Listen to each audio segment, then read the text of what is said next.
This is your base? It's not quite what Paimon imagined. Your accommodations have been arranged. Under the present circumstances, I can confidently say it's the best we have.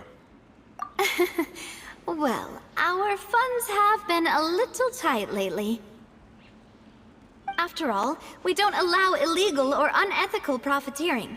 In fact, our funds often come from citizenry who support us. Seems like it's tough times for everyone. But if you have the support of the people, that does sound like it's worth it. To be honest, our financial situation was a lot better back when my father was in charge a few years ago. I'm afraid I'm not quite his equal. Your father... he was the previous boss of Spina di Rosula, right? How did he... Demoiselle, if you'll allow me to explain. No. I'll explain it myself. I suppose I couldn't run from this topic forever. And as partners, this is something I hope they can understand. My father's name is Callus. Yes, the same one they call Callus the Unfaithful in the streets. 3 years ago, he was accused of murdering his own friend. But he chose a duel to defend his honor, instead of standing trial. He died in the duelist's ring. Oh no. But I do not believe my father was a murderer. I'm sure he was set up. At the time, I believed that if he only stood trial and was duly investigated, something amiss would crop up and prove his innocence.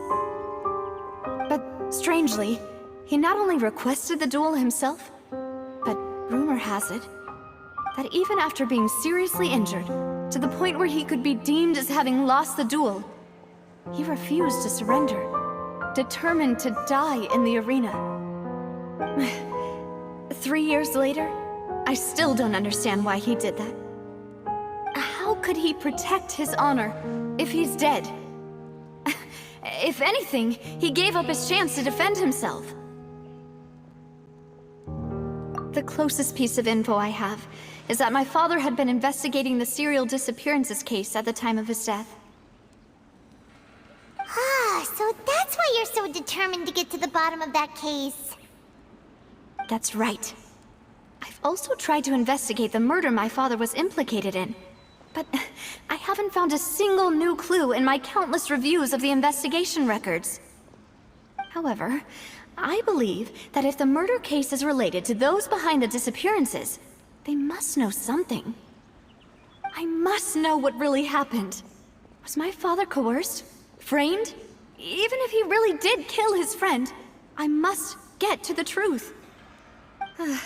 If only he'd been more open with me when he was still alive. He even hid the fact that my mother died due to complications when giving birth to me. And now, here I am investigating his death.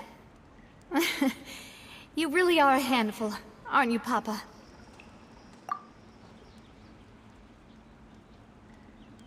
Demoiselle, please, if there is anything I can do, anything at all.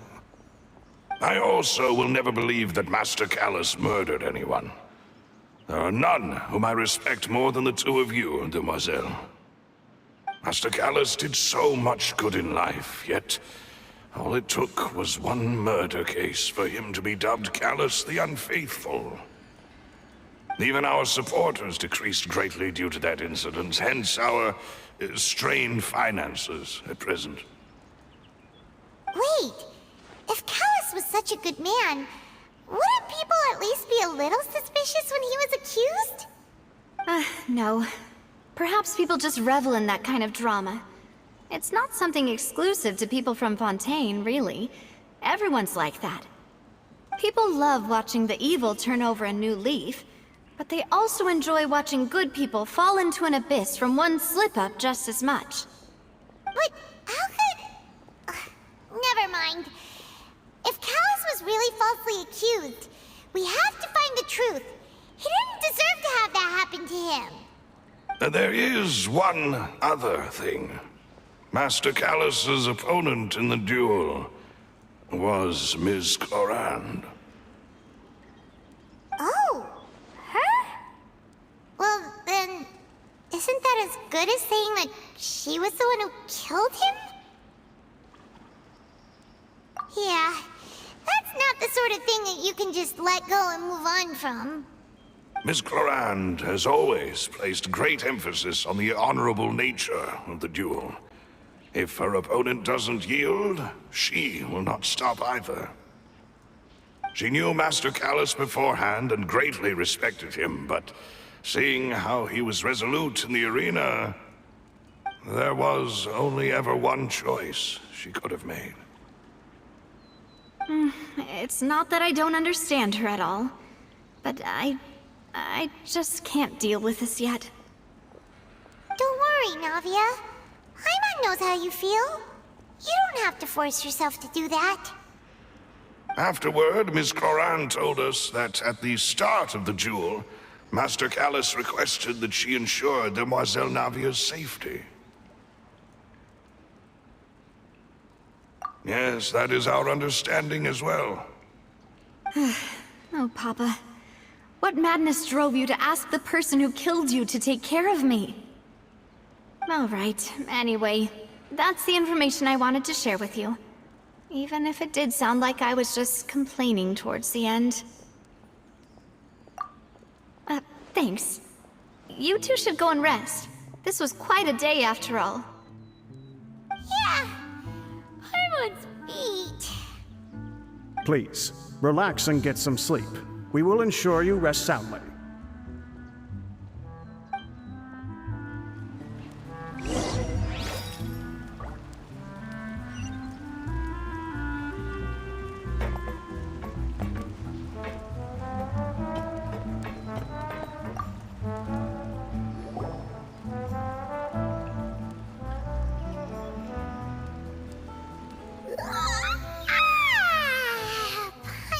slept so well.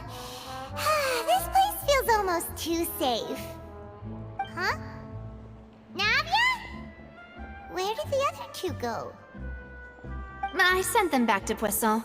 It's Spina de Rosula's place of origin, and where we have our headquarters. There's not much for them to do here at the moment. Paimon gets the feeling that you're just trying to get them off your back. But never mind that. When did you get back? Were you waiting here the whole time? No, I just returned after going out for a while. I did some investigating yesterday regarding the name Vacher. Wait, so you didn't sleep at all? How could I after having such critical new evidence appear? Guess Paimon wasn't speaking for everyone just now, huh? Unfortunately, this name seems to have been wiped from existence. It doesn't seem to have a match anywhere. I suspect that those behind this have already taken steps to hinder an investigation from this angle. But that does prove that this Vacher person is a key witness in the incident. Does that mean we're too late, though? No. There is one ray of hope. One place in Fontain that they would find almost impossible to threaten, no matter how much they wanted to. And that is the archives kept by Chief Justice Neuvillette, a place where detailed files on all the cases in recent years are kept. If the Oceanette you met is one of the young women who went missing recently, we should be able to find some related information there. So Neuvillette maintains an archive of case files? Whew, guess that's the hard-working Chief Justice for you. In that case, let's go talk to him, shall we?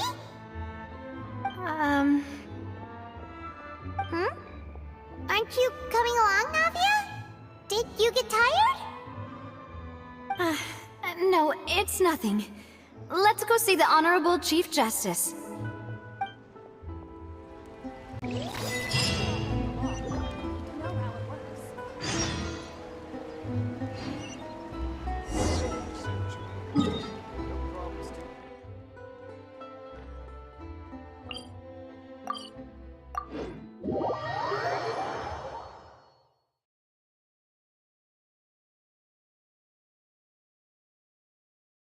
The Palais is right up ahead.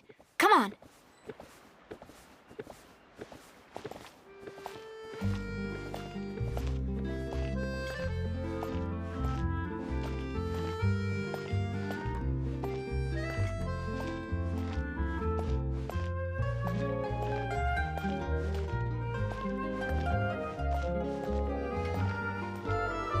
I have to keep an eye on the deployment of guards at all times.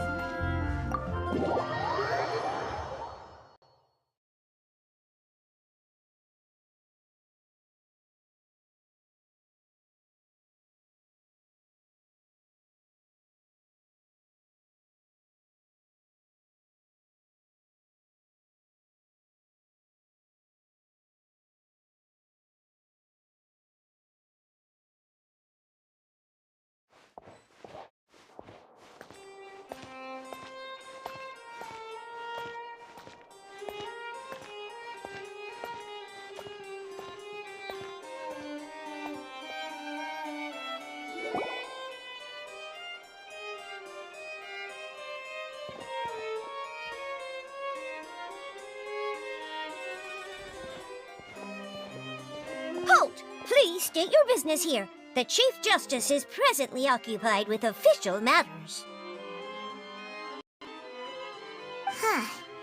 This place does look pretty heavily guarded. Guess that proves that Neuvillette's files are really secure. Hey, don't you recognize us? Huh? Who are you?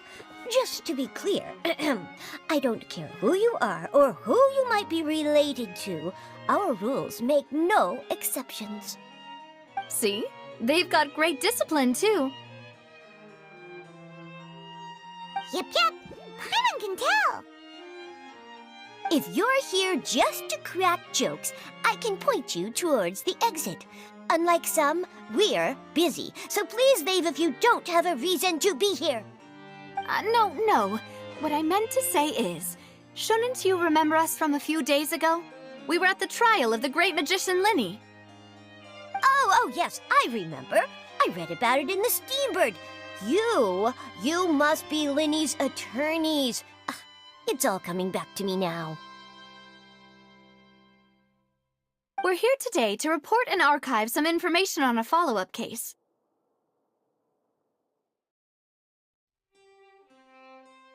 Huh. Is that even a thing? Of course. Don't worry. We're here on official business. You can trust us.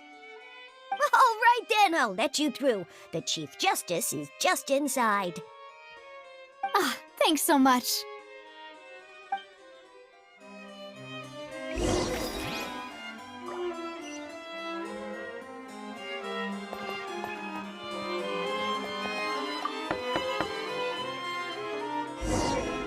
Please come in.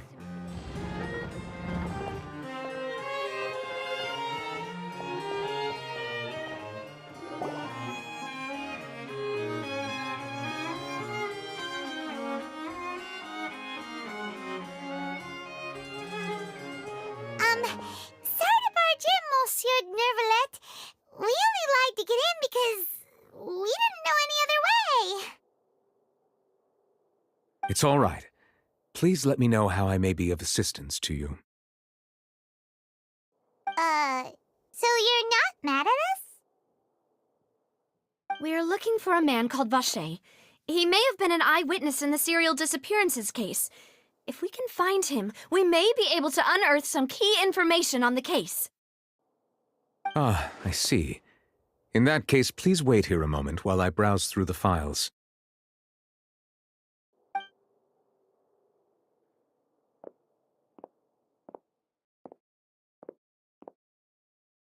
Who knew that Nervalet would be so easy to talk to?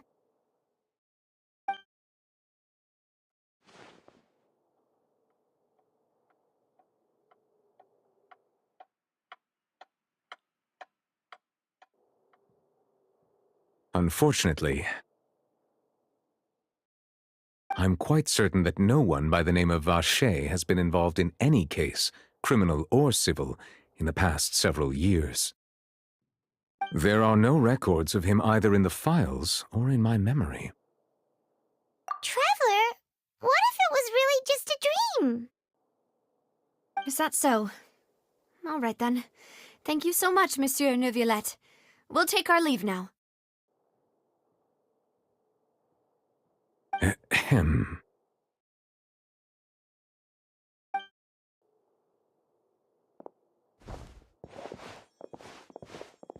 Miss Navia, I can understand how you feel.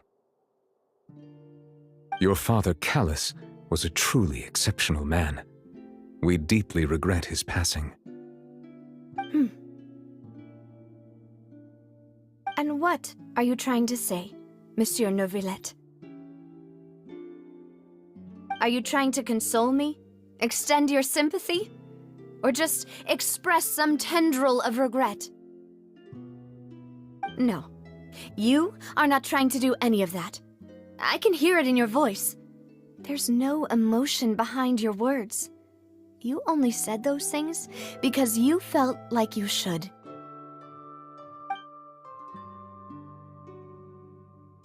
It's just like last time. After my father took his place in the duelist ring, I pushed through the guards to talk to you as a last resort. You even told me then that you thought there was something fishy with the case, yet you still allowed the duel to go ahead. In your eyes, the value of a human life is nothing compared to those cold laws you hold so dear.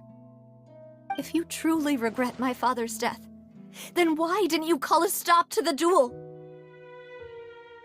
Why didn't you give me the power to stop him from throwing his life away? Why did you just let him die, despised and hated by all? Everything was hanging on a thread at that moment. Just the tiniest effort could have changed everything. There are still so many things I never got to tell him. So many questions he still owes me answers to. If you really have no heart, then just look me in the eyes. I, Navia, will show you the true meaning of regret.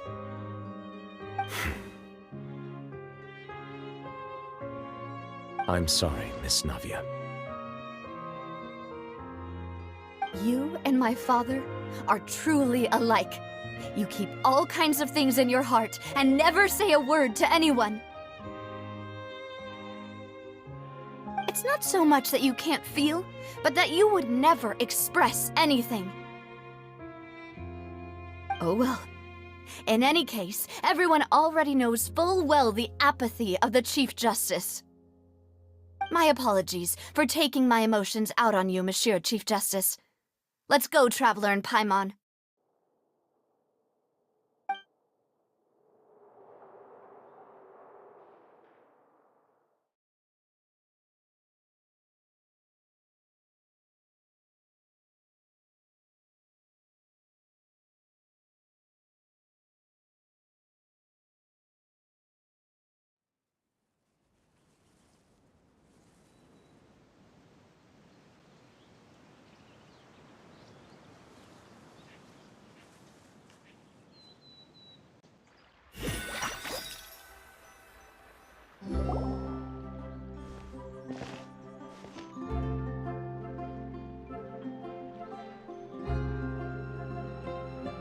Navia, are you okay?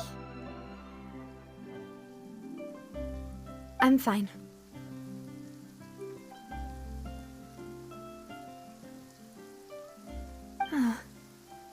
Rain. It's raining. You're right. Wasn't it still sunny when we went into the building? And there shouldn't be any active trials today. How strange. Now that I think of it, on the day my father was convicted of murder, it was also raining. What is it? Did you think of something?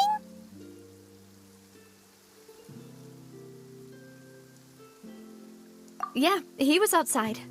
It was uncovered and the rain could fall there. Why?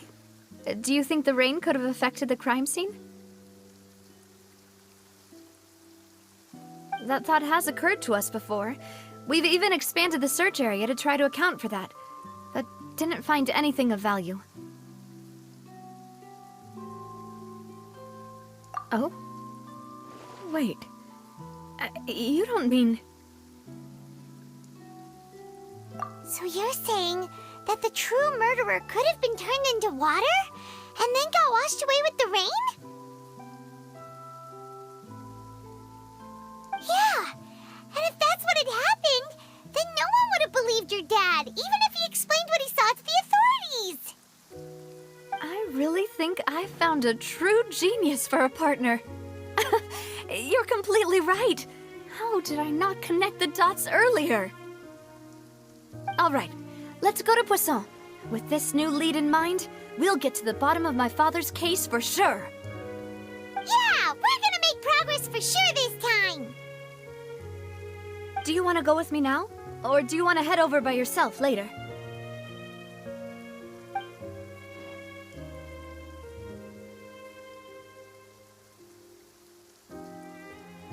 Great. Let's go then.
Whoa, what a huge ship! Why would a ship be anchored at a place like this? There's no need to be so surprised. While it may look like a ship, it's actually Spina di Rosula's headquarters. My father was the one who asked for it to be built like this. Perhaps our taste in exterior design is the only thing we occasionally had in common. A gigantic and glamorous ship embodies discovery, opportunity, ambition, and conquest. It symbolizes Spina di Rosula's bright and limitless future. And Paimon thought you were bluffing when you said Spina di Rosula had a glorious past. Paimon was confused why a group with such a history would live in the sewers. But now that Paimon has seen this ship for herself, she's been convinced. Well, Poisson is where Spina di Rosula began, after all. It's our main base, our home.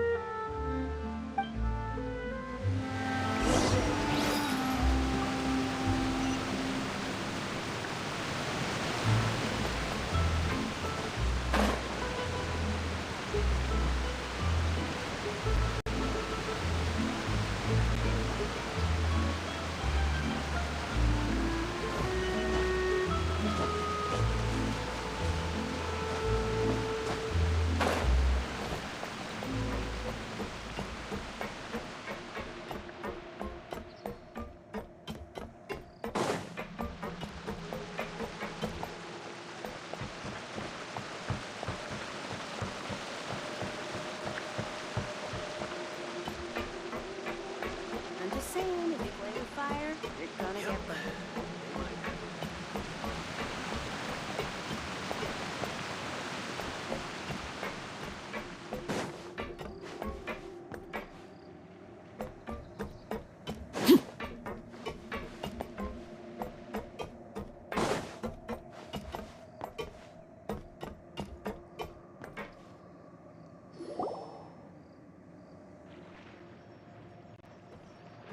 Melus, we're back! Apologies for the wait, demoiselle, and our most important partners. You said before that you still had some business at the court. What brings you back to Poisson so quickly? About that. It's because my partner here reminded me of something really important. You see, what if my father's case had something to do with water from the primordial sea? You still remember, right, Melus?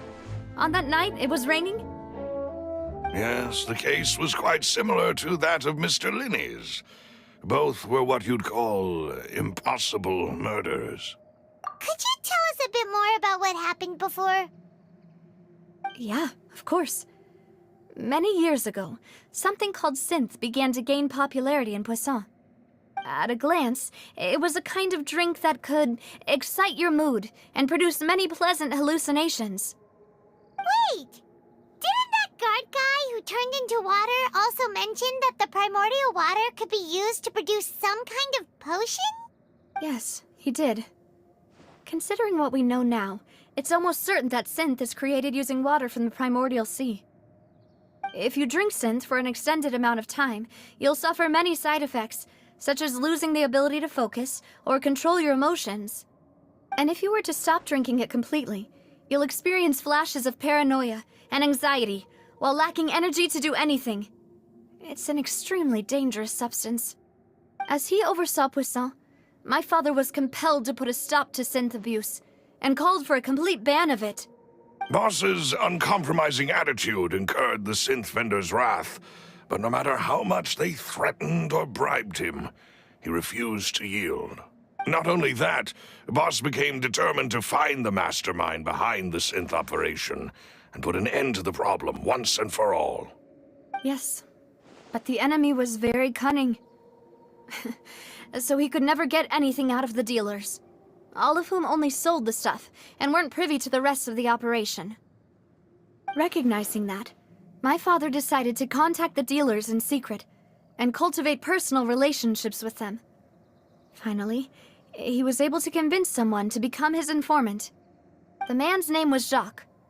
He felt greatly ashamed about his work after seeing many families destroyed by synth abuse.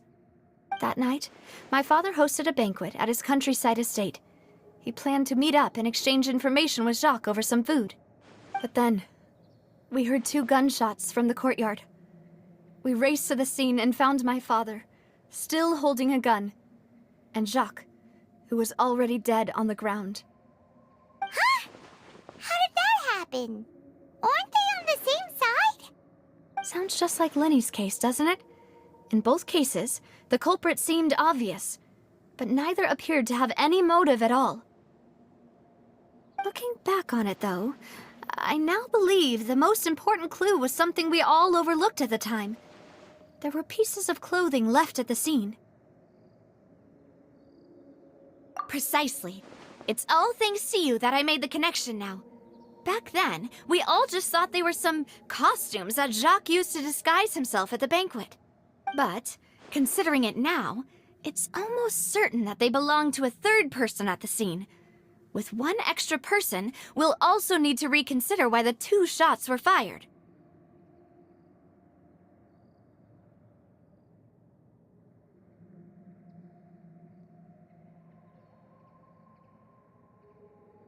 You're right. We still don't know what happened. But my intuition tells me that we're on the right track to figuring it all out. I'm finally headed towards the truth. Jacques was an empathetic man who was infinitely remorseful for his past actions. It's unlikely that he turned on Boss with 0 warning. I think this third person is probably the key to the full truth. On that note, however, even though this will not please you, demoiselle, as your and your father's butler, I must still offer a word of warning. Our opponent is insidious and cruel. They are extremely difficult to deal with, and Boss has already lost his life trying to bring them to justice. Even though Spina de Rosula has lost most of its former glory, Poisson has welcomed a new time of peace, and we have been allowed to live out our lives. There is no need to follow your father's path. It would be both wise and in line with Boss's wishes to step back and give up on the case. If that's indeed what he wished for, then he should have told me that himself. Was I not the closest person to him? And yet, I was the one most kept in the dark. What was the point of him dying without sharing any of the secrets he knew? Did he manage to protect anything in the end? Synth is still here. Callus the Unfaithful is still his epithet. And Spina di Rosula is barely getting by. Nothing has changed. Did he think I'd just accept his meaningless death and live out my life just as meaninglessly? I've never accepted that, ever. Not since that day, and certainly not now. I want to find out the real answer for everyone's sake. For the missing girls, for the victims, and for myself. Navia. This is indeed the best moment to act. Your partner appears to be quite reliable, and more importantly, demoiselle, I think you're also ready to take this on. So you do know something else, Malus? Yes, I do. In fact, even before that banquet, Boss already knew of the connection between Synth and the serial disappearances case. But what drove all the tensions to the boiling point was the revelation that you, demoiselle, had been selected as the next target to disappear. What?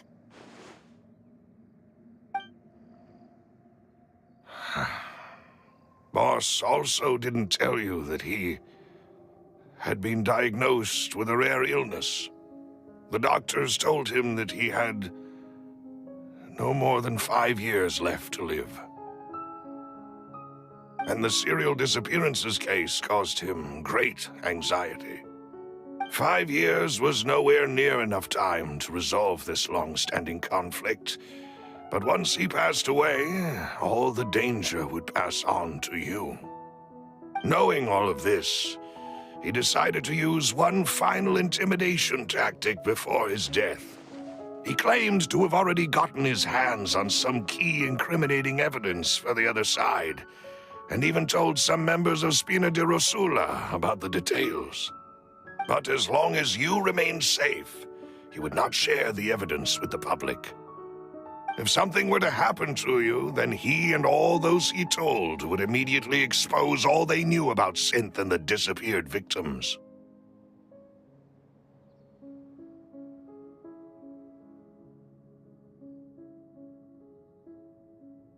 Right, so nobody would be able to get off scot-free.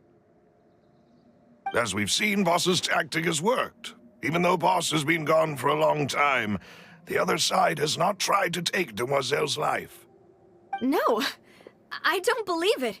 He never appeared to look sick to me. No father wants their daughter to see them weak and haggard, especially someone as proud as Boss. To him, dying in a duel and suffering lasting dishonor as the unfaithful were still far preferable than losing face in front of his daughter.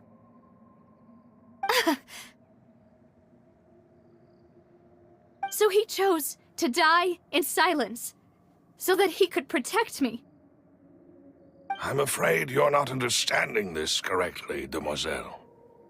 What Boss wanted to hand to you was not a parasol, but a sword. If Boss's spirit could hear you telling me that you want to find the answer for the sake of everyone involved, I'm sure he'd be extremely proud. That fool. Couldn't he have just given it to me straight? No. He might have set up everything precisely because he never thought I'd be able to understand him. Is that the amount of confidence he had in me? And what if I was never able to make it to where I am now? Yeah. I suppose that's true.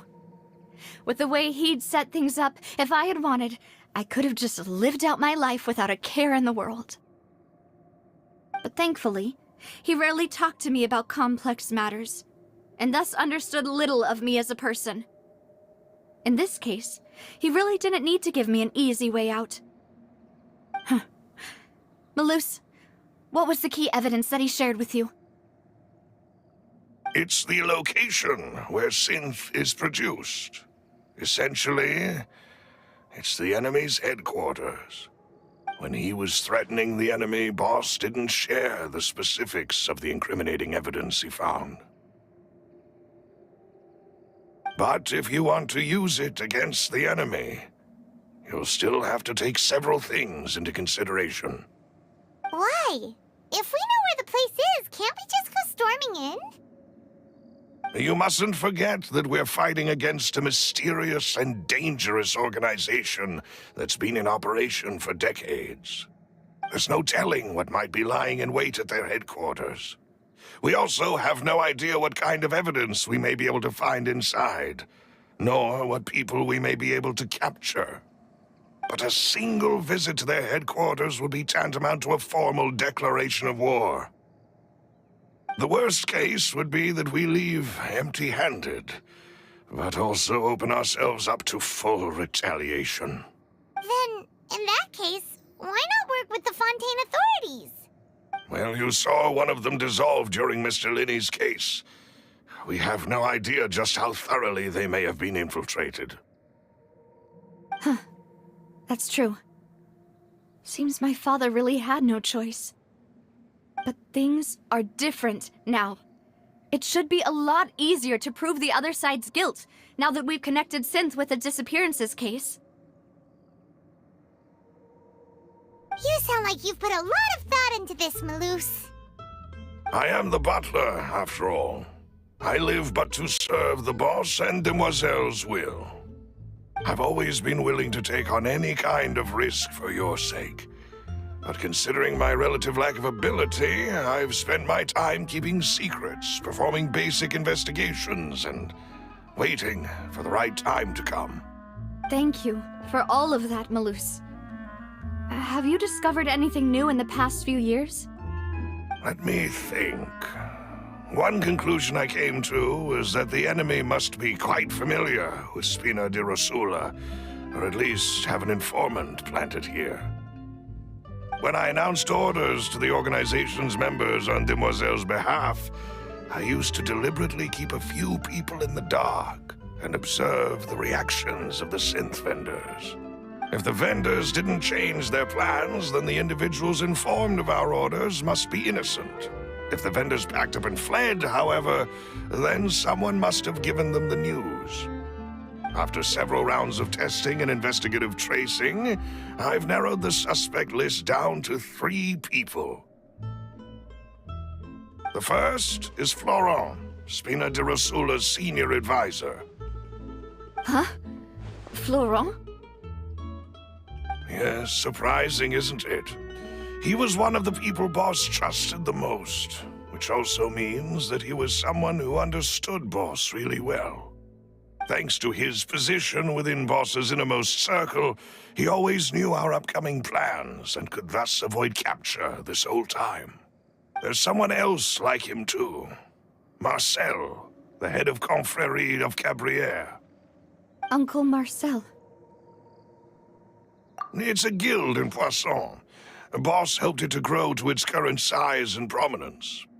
In the beginning, they were only reselling some daily goods, but now they're one of the richest guilds around, with a lot of business connections in the city. So, they're like a sister organization of Spina di Rosula? Yes, you can say that. When we were fighting against the synth dealers, they provided us with plenty of support. It's a bit difficult to imagine someone using their own money to hunt down themselves. The final suspect is Thierry, the man responsible for coordinating information between Spina di Rosula and the guards. Although the guards mostly leave us to our own devices, there are still many activities we have to report to the local authorities. Since Thierry is always in the know about our current activities, he could theoretically always plan one step ahead. I see. These are all people who I communicate with quite regularly. To think that the enemy we've been fighting against has been right next to me all along, among those I trust the most. It's almost too hard to believe. If you want to investigate them, please take every precaution to not alert the quarry. Judging from our experience, the enemy is extremely cautious. Of course. And thank you, Malus. You've provided us with a lot of great information. You're too kind, my lady. I'm just doing my duty. And before I forget, proving Boss's innocence would also mean clearing him of blame in Jacques' death. After that incident, Jacques' wife and daughter were taken into the Spina's care. They still live in Poisson today. If it might help, you could also pay them a visit. I can make the necessary arrangements. Oh, thank you so much, Malus. You really are the best. A new case awaits, my dear partner. I hope we can work together to uncover the truth and end this case once and for all.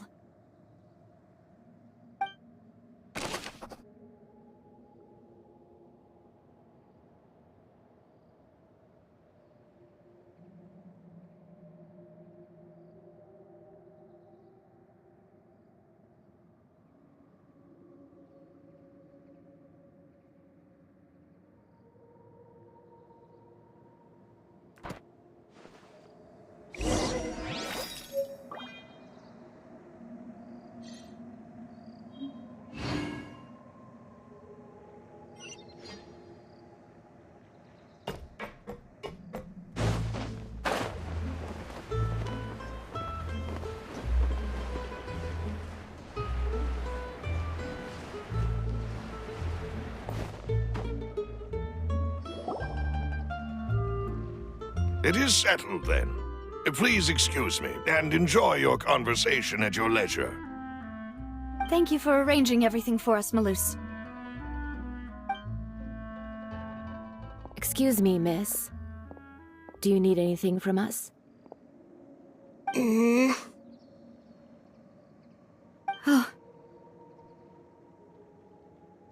Hey, Navia's all quiet.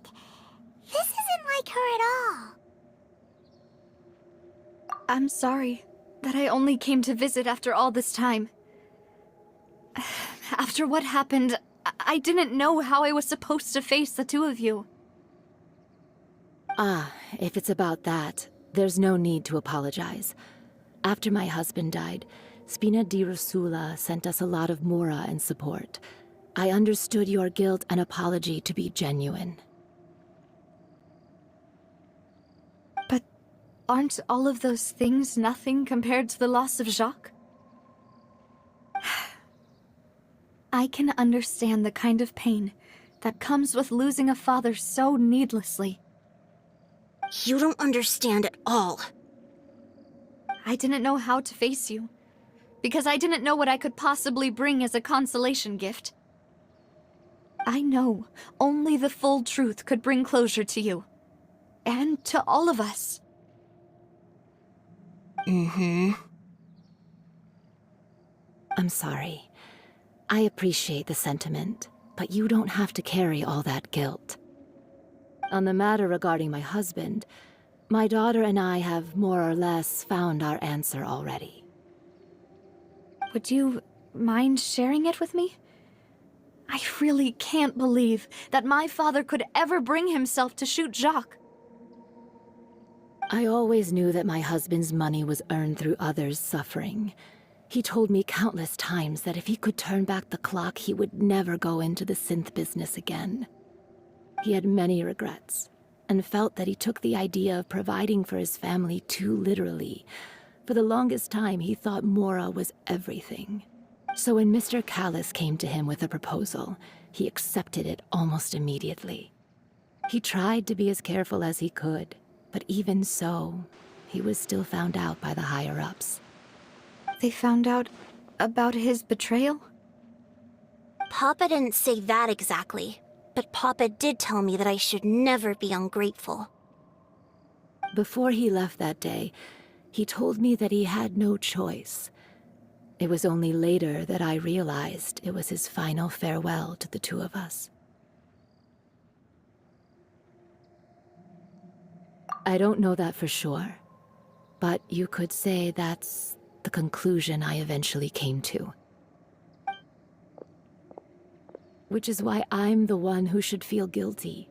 Callis had always taken great care of us, both when he was still alive and after he passed away. Even if he fired the shot that killed my husband, it was likely in self-defense. It is impossible for me to hate him for what he had done. But Mama, why is Papa still the bad guy if he did the right thing? Papa always wanted to be a good man, so why did he have to do a bad thing in the end? Well, things aren't always as they seem. You still feel like your papa was a good man, right? Yeah, Papa was a really good man. The best in the whole world. Then you should hold on to that. If a good man had to do a bad thing, then he must have had his reasons. Regardless of whether he left you a parasol or a sword, he must have done so to give you a better life. Oh. Thank you for everything you've told me. I will definitely find the truth. The current state of things is not something I'm willing to just sit back and accept.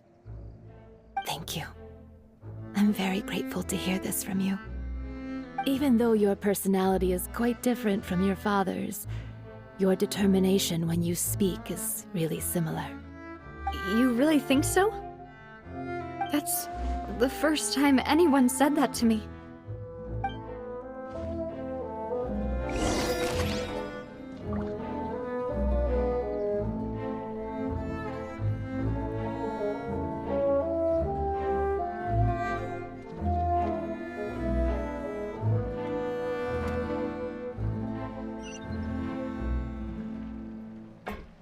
Are you okay, Navia? I'm fine. Don't worry. Let's investigate the 3 suspects next. Barrage should be nearby, and we should be able to find Thierry and Uncle Marcel in the city. I'll get myself together on the way, so please don't worry.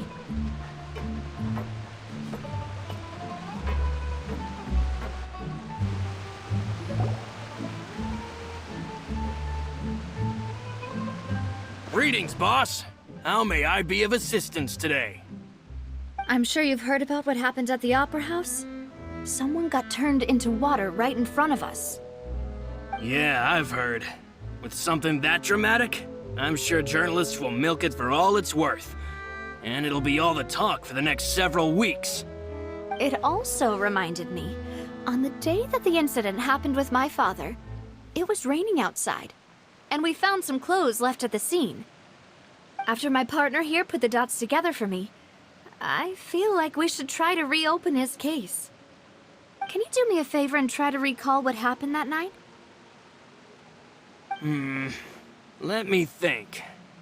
Mr. Callus was feeling pretty upbeat that day. So he was drinking and bantering away with us at the table. After that, he told us that he wanted to go get some fresh air. So we let him go without thinking much of it.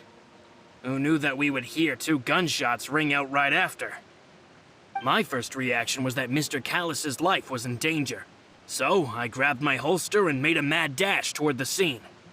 But when I got there, it was already too late. Mr. Callus was standing over a dead body with a gun in his hands. All we could do was look back and forth at each other, not knowing what to say. So you also remember 2 gunshots then? Indeed.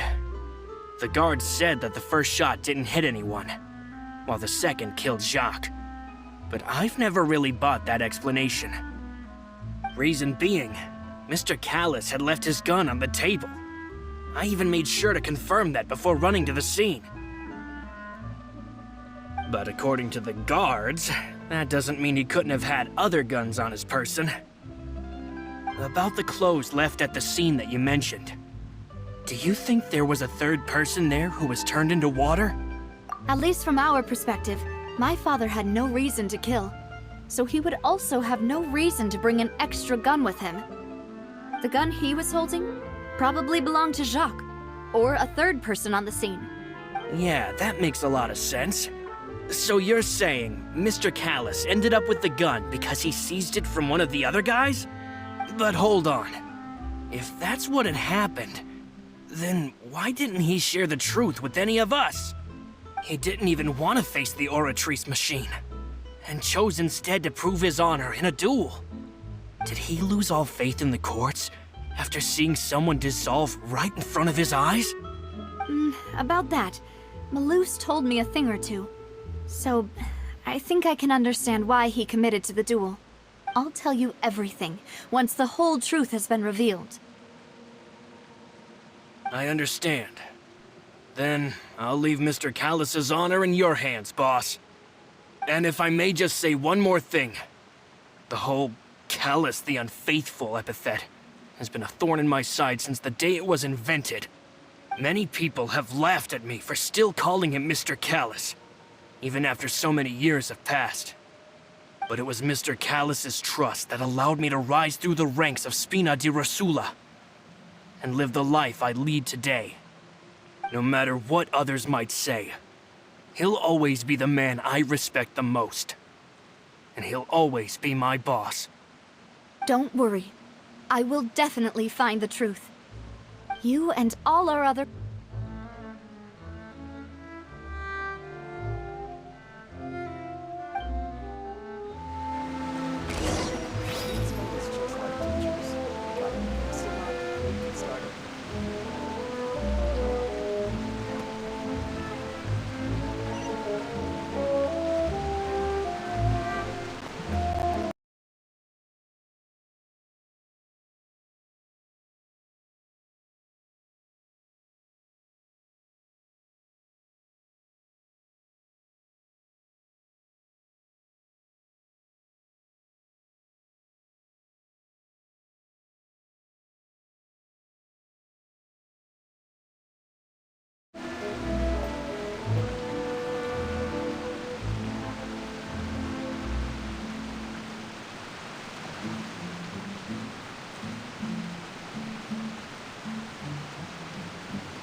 Intel is just like teachers. You gotta invest a lot before you can start it.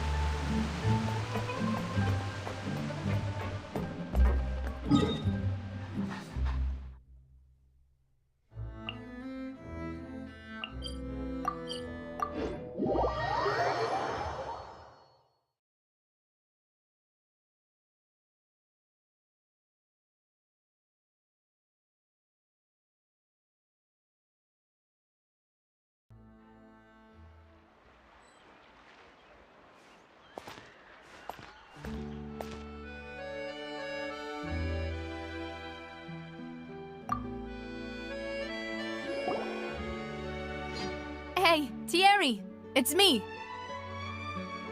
Oh, now, what brings you here, Miss Navia? I've heard that you made quite the name for yourself at the Opera House. Oh, so you've got news of that already. Oh, okay. Hey, I'm also a member of the Guards, you know. The way you make it sound, people would think I was sent off to Poisson because I had done something wrong. Are you sure there isn't a little bit of truth in that? Under normal circumstances, shouldn't you have been called back to the city already? I mean, where I work is really up to me. Let's just say I enjoy the ambiance of Poisson. Callus did a fantastic job running the town, building Spina di Rosula from the ground up and clearing many obstructions in my way. It would be next to impossible for me to find a similarly easy but high-paying job in the city. Anyway, enough chit-chat. Are these two friends of yours? You, here for some formal business? Yes. These two are my partners. What happened at the Opera House made us realize that Linny's case and my father's may be related. We're trying to reinvestigate the details of my father's old case. Ah, I get it. You think there might be more to the case now that we know people can be dissolved into water, right? I was also flabbergasted when I first heard of it. If you want to go through the original files from your father's case, I can help you look for them. That'd be much appreciated. Thank you. Actually, I have another question. Do you have the authority to dispatch Gardamex? Of course. Without them, I couldn't possibly handle Poisson on my own. Why do you ask? We definitely can't use them to forcefully get more evidence for your father's case. Well, you see, just recently, we were attacked by a horde of unnumbered Gardamex in the city. So, if you hypothetically wanted to do something against me, all you would need to do was get rid of the mecha serial numbers and send them after me. Then you think too highly of my abilities. Dispatching mecha is very different from controlling them. If I had to make an analogy, when you order a dish, the chef will make it for you. You can ask the chef to cook, but not to massage your shoulders or carry your baggage. If you try to make unreasonable demands, the chef would just think you're out of your mind and ignore you completely. The same goes for me and my Gardamex. Removing a serial number is also not as easy as you might think. There are a lot of complex steps to it, and it's almost impossible to keep it a secret. So I can promise you, those mecha were definitely private units. They're certainly not cheap. So, whoever their owner is must be super rich, powerful, or both. Now that you mention it, though, being in the synth business would definitely be profitable enough to afford this. Oh, then you're officially in the clear, Thierry. Oh, well, thank you for the vote of confidence, Navia. Jokes aside, I'd like to wish you all the best with your investigation. I'll be staying in the city for a little while, so just come find me if you need any support from the guards.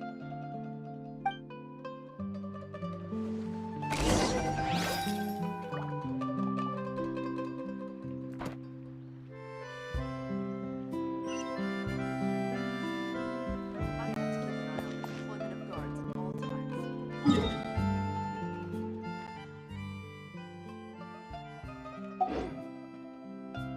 Welcome to Ballet Mamoni.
design is quite ingenious. Looks like we're running out of Type 3 screws.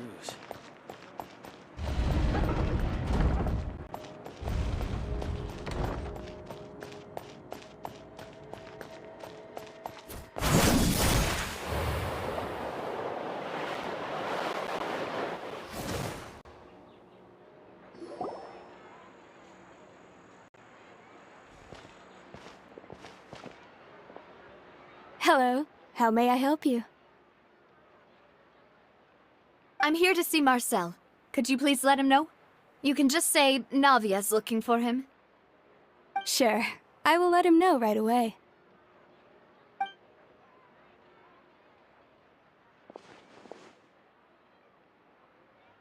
Navia, hello. Sorry to keep you waiting.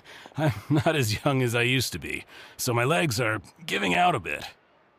Oh, it's all right, Uncle Marcel. There's no need to stress. I just wanted to talk to you briefly about what happened in the Opera House. I'm sure you saw everything too, right? Yes, I've never seen anything so strange. Oh, you were at the Opera House too? That's right. I went there with Navia to see the magic show. Who knew it would turn into a whole murder mystery? I also witnessed your marvelous sleuthing work. Quite impressive. To beat the Hydro Archon at her own game on her own turf, I can already imagine everyone in Fontain discussing your exploits over a few glasses of wine. Oh, Paimon doesn't want to become the talk of drunkards. Apologies. It's just how Fontaine is as a nation. Everyone loves drama and theatrics. Uncle Marcel, you've also noticed that other thing, right? The fact that humans can dissolve in water? Yes, I was reminded of your father's case right away. Is that what you're investigating now? Exactly. I still don't have much solid proof, but I can sense that the other side has already begun to act. Oh, and what makes you say that?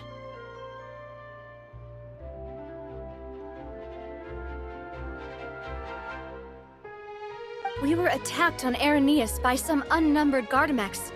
And there was also an attempt to get me to drink water from the primordial sea. If not for the vigilance of my partner, I probably wouldn't even be here talking to you right now. Oh, you're giving us too much credit. Wasn't it you who protected us? Alas, it seems things are heating up again. The peace that Callus sought so dearly will soon become a thing of the past. But rest assured, Navia, Poisson will always remain a safe haven for you. If you're scared, you can always return there. If anyone dares to lay their hands on you there, the Confrérie of Cabrières will use its funds to the last Mora to bring them to justice. Thank you, Uncle Marcel. But I don't intend to go into hiding. I'm going to strike while the iron's hot. Do you have any new thoughts on my father's case? About that. Sorry, my age is catching up with me, so it'll take me a while to recall my memory. The Confrérie was responsible for that banquet, so I was out and about the whole time making sure things were running smoothly. I didn't even have the time to drink with the guests. Then I heard the sound of a gunshot, and the rest was history. Oh, it's okay. No need to push yourself. We'll ask around some more, see if there are any valuable clues elsewhere. Sounds good. Just let me know if you ever need Mora. All my wealth comes from Callus's patronage and support. I'll spend however much it takes to clear his name.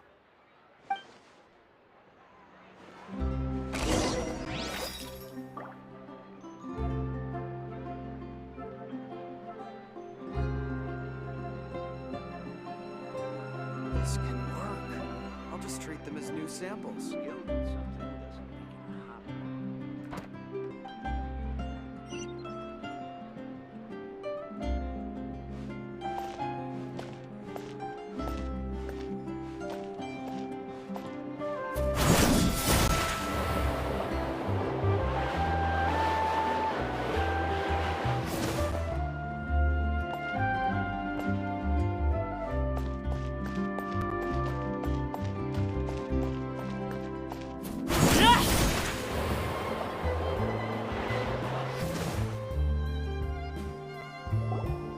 We've talked to all 3 suspects, purely based on their conversations with me.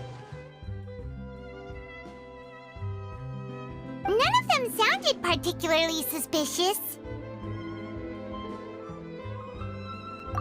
I suppose that's to be expected, though. If a single conversation's all that's needed to find them out, then my father wouldn't have needed to investigate the case for so many years. Anyway, even though we didn't make a breakthrough, let's still compile what we were able to find. But where should we start? Ah, you're right! Flora mentioned that Callus probably only ended up with the gun because of circumstance. That makes sense. According to Jacques' family members, he already told them that he had been discovered, and that he had no choice before he left home that day. If I had to guess, he probably received an order from the synth boss to kill my father. Had he refused, he and his family's lives would have been forfeit. So, Jacques fired the first shot?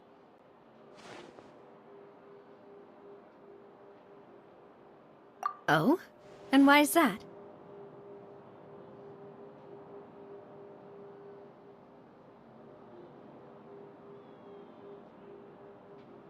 Ooh, that's a good point. Jacques probably already knew that he was just being used as a tool for murder. And once he had completed his mission, he'd be of no more use to his boss.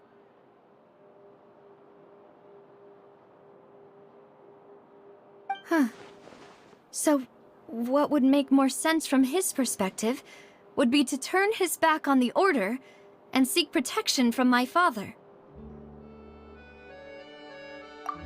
Makes sense. But without evidence, that's still just a theory. Besides Jacques, the attack from the Gardamex has been bothering me quite a bit as well. It's obvious that our enemy has become more antsy after the secret of the primordial seawater was revealed. Do you think he knew, even then, that we'd follow this lead to the end? Given everything that's happened since, it's quite possible. But who among the 3 suspects would have the ability to control privately owned Gardamex?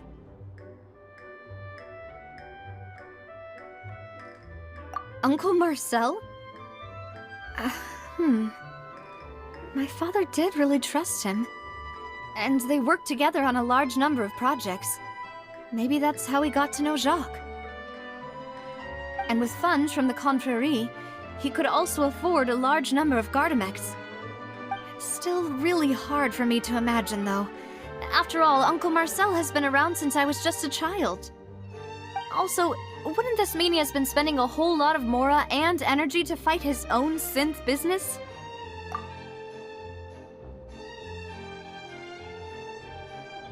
Thierry, you say?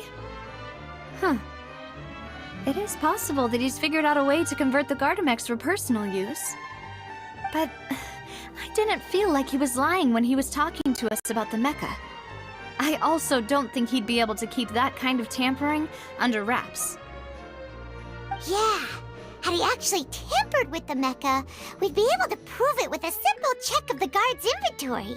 If the mecha were taken from the guards, it should be pretty easy to find out when and how that happened. Florent? It is true that he was closest to my father, and thus had the best chance of learning about his dealings with Jacques. But as Spina di Rosula's advisor, his work mostly deals with personnel and security, so he shouldn't have much means when it comes to finances. So you're saying he's too broke to afford a mecha army? Exactly. He can't.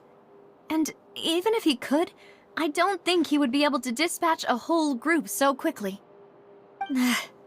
Who could it be?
You know, if you think everything through, Uncle Marcel is indeed the most suspicious of them all. Could we be missing other suspects? Malus didn't know about the people turning into water thing when he narrowed it down to these three, did he? Malus has always been very reliable, and his judgment of others' trustworthiness has been fair and well considered. When he laid out his case for the three, the rationale he gave me made a lot of sense as well.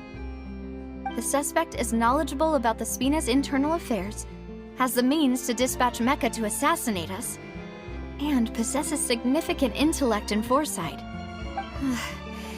Even if I don't want to believe it, I'm starting to see how things could all tie back to Uncle Marcel. Well, we still have another trump card on top of all the theorizing and speculating. Yes, Malus did say that charging straight in there would be extremely risky. But we don't have any other options right now. We need far more solid proof before we can hope to go charging in on our enemy. Navia, here you are. Oh, I've been looking for you. Huh? Aren't you the guy from the guards? Did something happen? Yeah. News came from Irenaeus just after you left. We've got another trial on our hands. Wasn't that place built specifically for holding trials? What's so newsworthy about this one? I know. But they said the person they're putting on trial is a Fatui harbinger called Tartaglia. What? Is that someone you know? Yeah, we know him. Maybe even a little too well. Well, he's been accused of being the true culprit behind the serial disappearances case. It's absurd, don't you think? Wait, how? None of our investigations have had anything to do with him. That's what I thought was strange about it, so I came to tell you the news right away. If the charge against him stands, then it'll be next to impossible to get the guards to support any of our planned investigations. Right, because they'll think they've already found the culprit. Yeah, and it'll be a lot harder then to clear Mr. Callus's name. I understand. Well, partner, what do you think we should do? We still haven't found any conclusive evidence.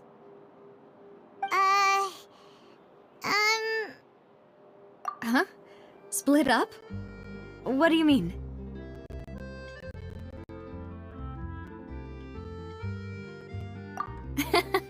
Just as expected of my partner. Since this is a trial about the serial disappearances case, the culprit's attention will be focused on Irenaeus, leaving his home base wide open. You're right. This is our best opportunity. All right then, let's do this. I'll stall them at the Opera House and charge Marcel as the true culprit. I won't have any chance of making that charge stick, though, unless we find more evidence. It'll be up to you to make it back in time and hand the decisive evidence to me. We'll help you, just like you helped us in Linny's trial. Demoiselle, please allow us to accompany you. I'm ready. Ah, Malus, Silver. When did you two get here? We heard that you'll be leaving Poisson and figured that you might require our assistance. It's our hope that your confidence will be bolstered with the two of us by your side. Thank you so much. Then, let's make haste for Irenaeus. Paimon, Traveler, I'll see you at the Opera House. See you then!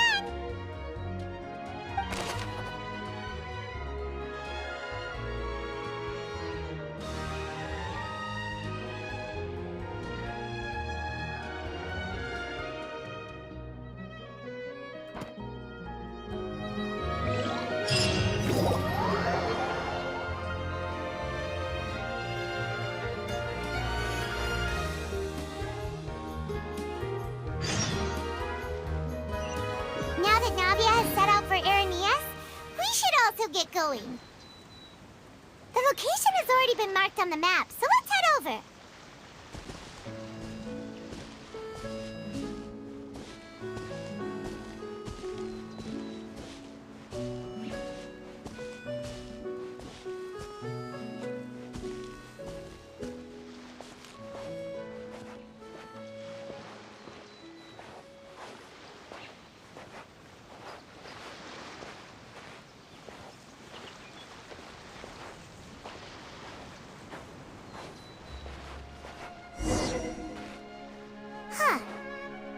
to Malusa's info, the synth production base is underwater.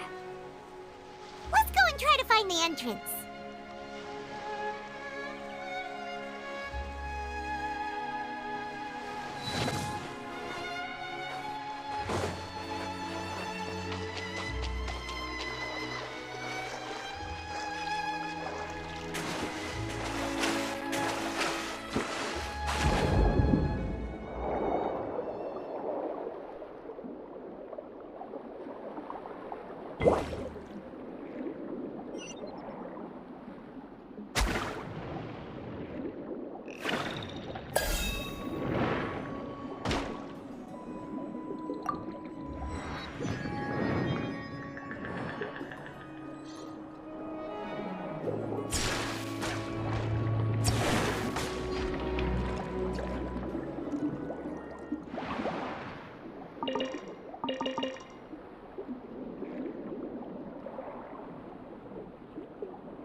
Finally found it!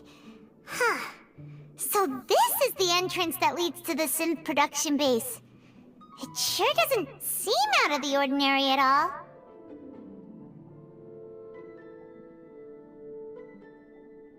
Ah, you're right. An important place like this is bound to have a ton of protective measures and mechanisms. Navia's probably arguing up a storm right now to stall for us.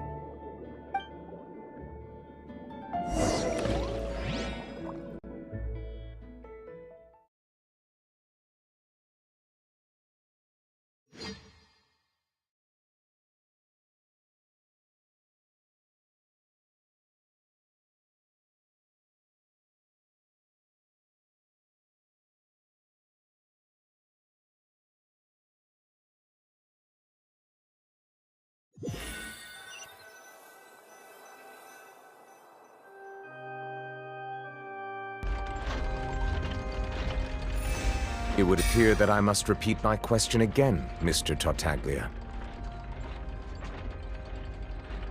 Do you accept the charge that you are the true culprit behind the serial disappearances case?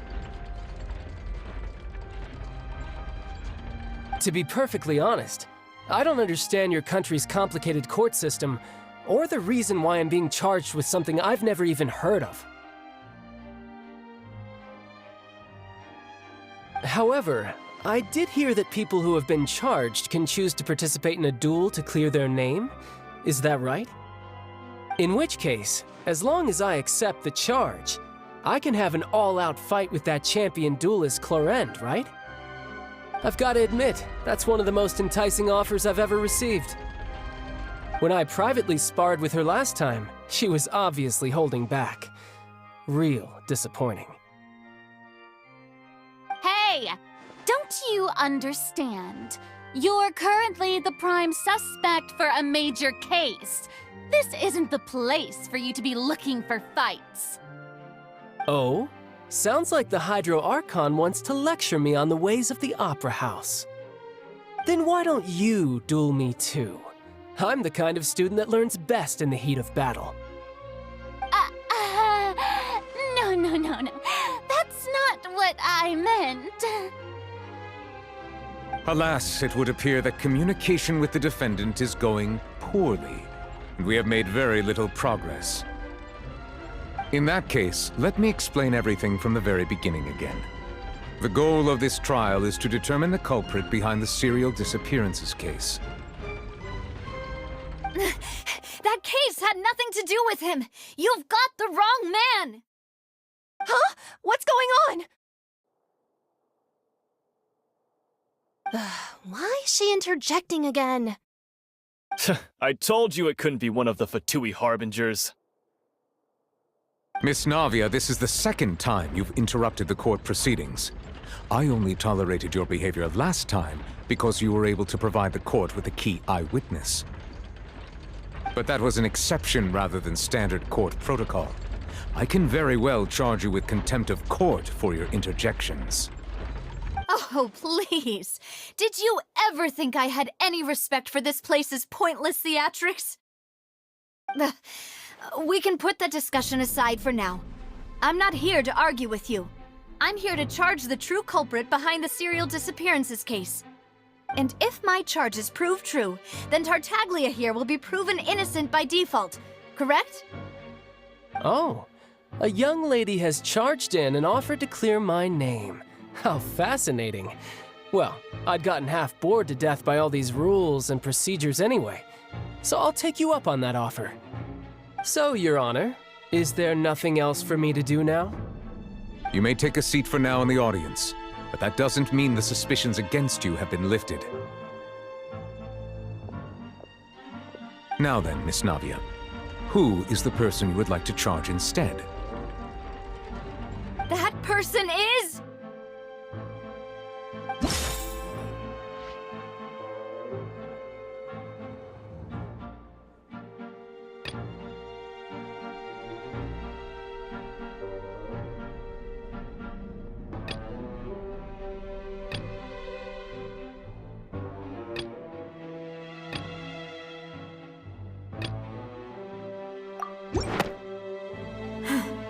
Something's not right. Let me think for a little while longer.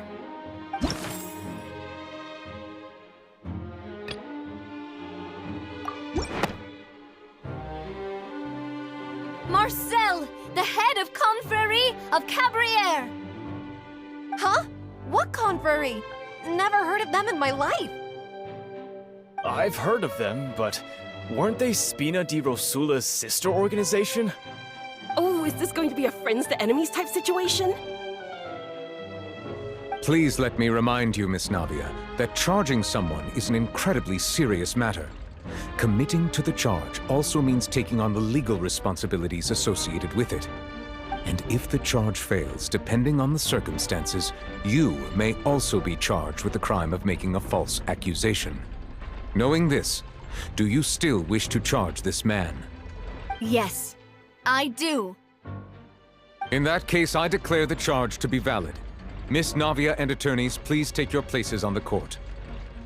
Members of the guards, please contact Mr. Marcel right away so that he may stand trial.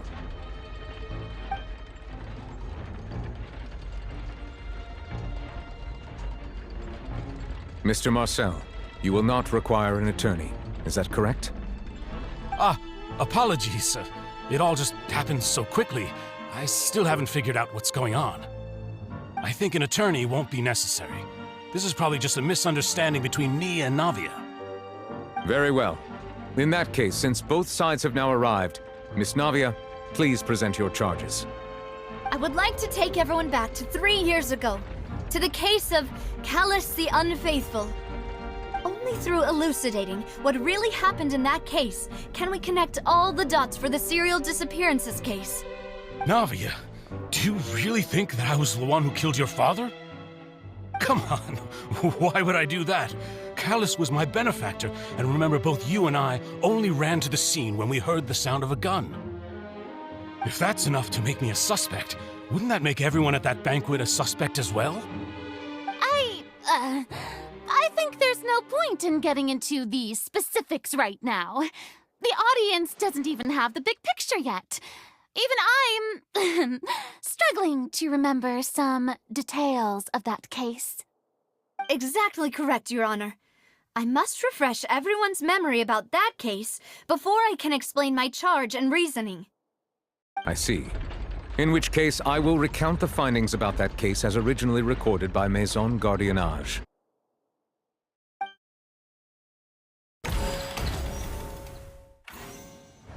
On the day of the murder, Spina di Rosula hosted a large banquet in a countryside estate owned by the Confrérie of Cabrières. During the banquet, all attending guests heard 2 gunshots from the courtyard. When the guests arrived at the scene, they found the primary suspect, Callus, holding a gun, while his acquaintance, Jacques, lay dead from a gunshot wound.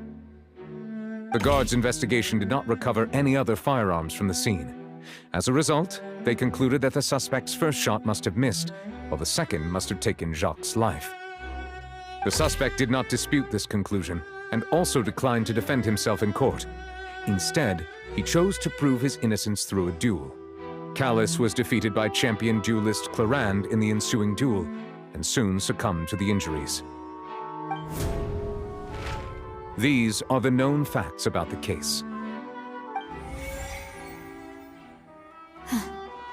The one with the motive to kill was Jacques, not my father. And even so, Jacques still had no reason to pull the trigger.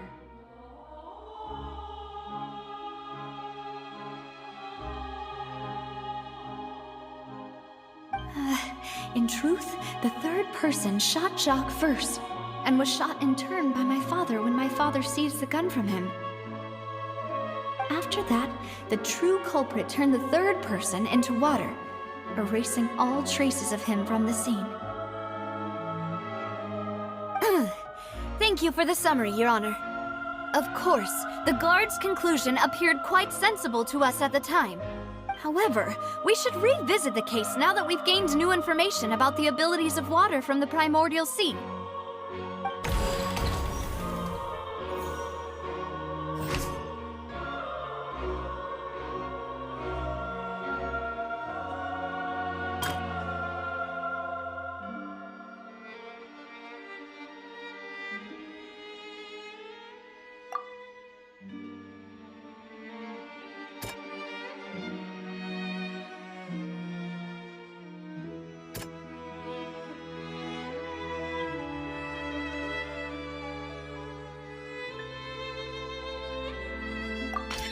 The testimony of the victim's family confirms that Jacques had thoughts of assassinating Callus when he set out for the banquet. However, in the end, he reconsidered, and instead shared everything with Callus, hoping to seek the latter's protection. Unfortunately for Jacques, the true culprit had already considered this possibility, and had sent out another assassin.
Something's not right.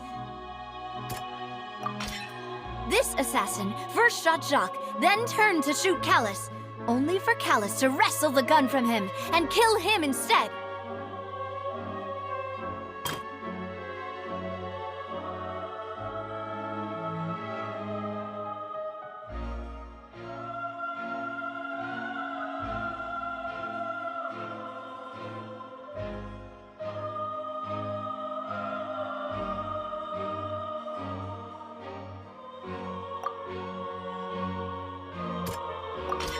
A pile of clothing was found at the scene. The guards once believed they were used by Jacques as a costume to disguise himself. But now, it is clear that the clothes were proof that there was a third person at the scene, and that they were turned into water after committing the murder. Since it was raining that day, the culprit was confident that they could use the rain to wash away all traces of their dissolved accomplice. Realizing this, the true culprit caused the hired assassin to dissolve into water, leading everyone to believe Callus was responsible for Jacques' murder. This is the true version of events.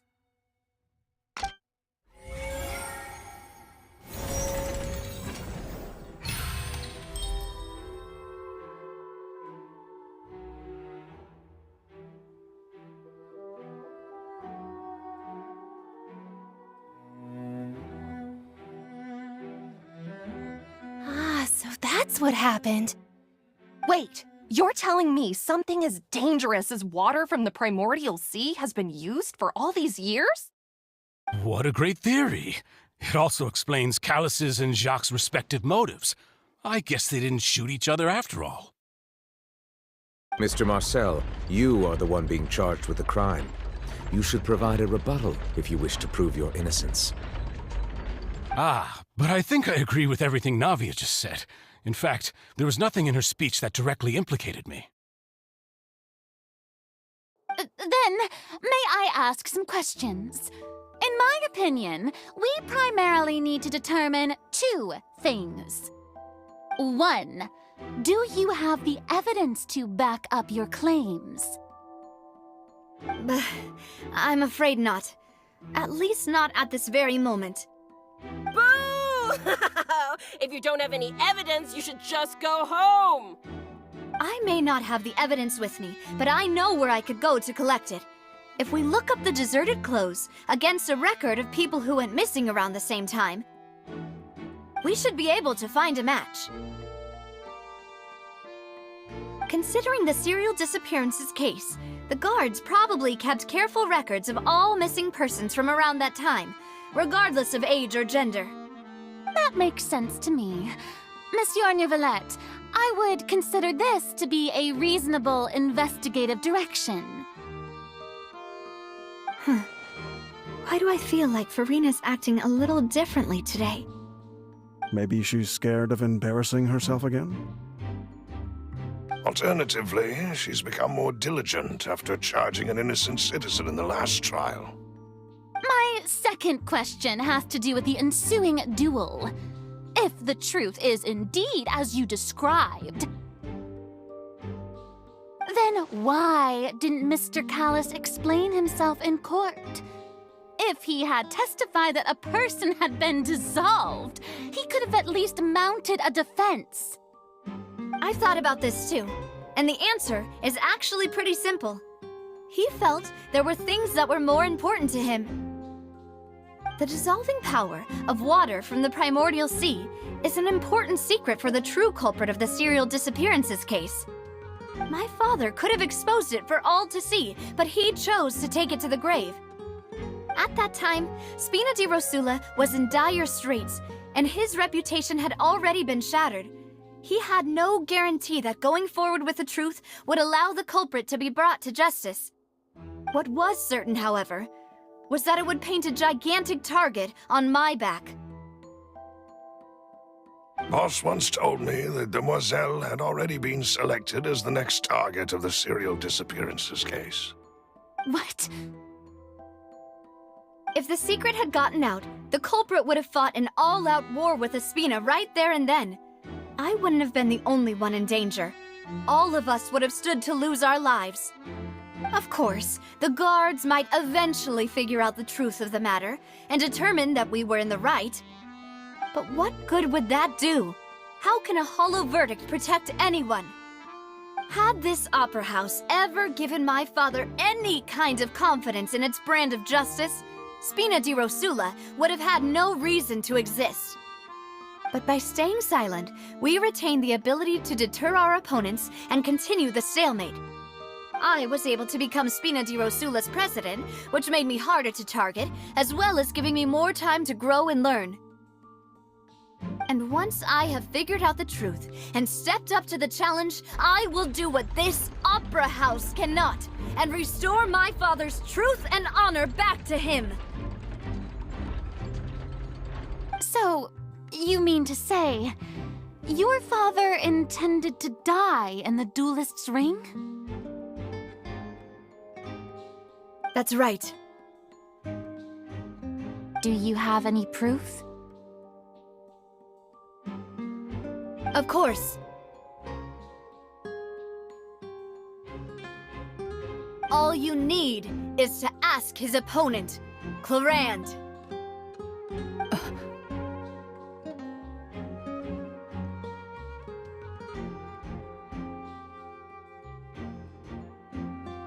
I don't need your apology, your guilt, or your support from the shadows.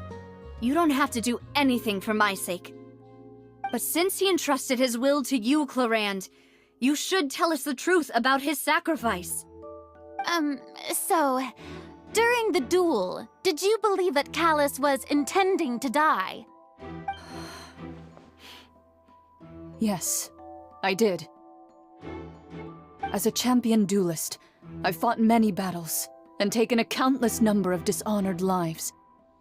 In my line of work, I've seen all kinds of people give their all for the faintest hope to continue living. Some were determined, others passionate, and some even manic and twisted. Just one look and I can tell if a duelist is hoping to live or if they're looking to die. I hereby swear on my name and honor as a champion duelist that Mr. Callus never intended to leave the ring alive. Since that's your testimony, I have no more questions.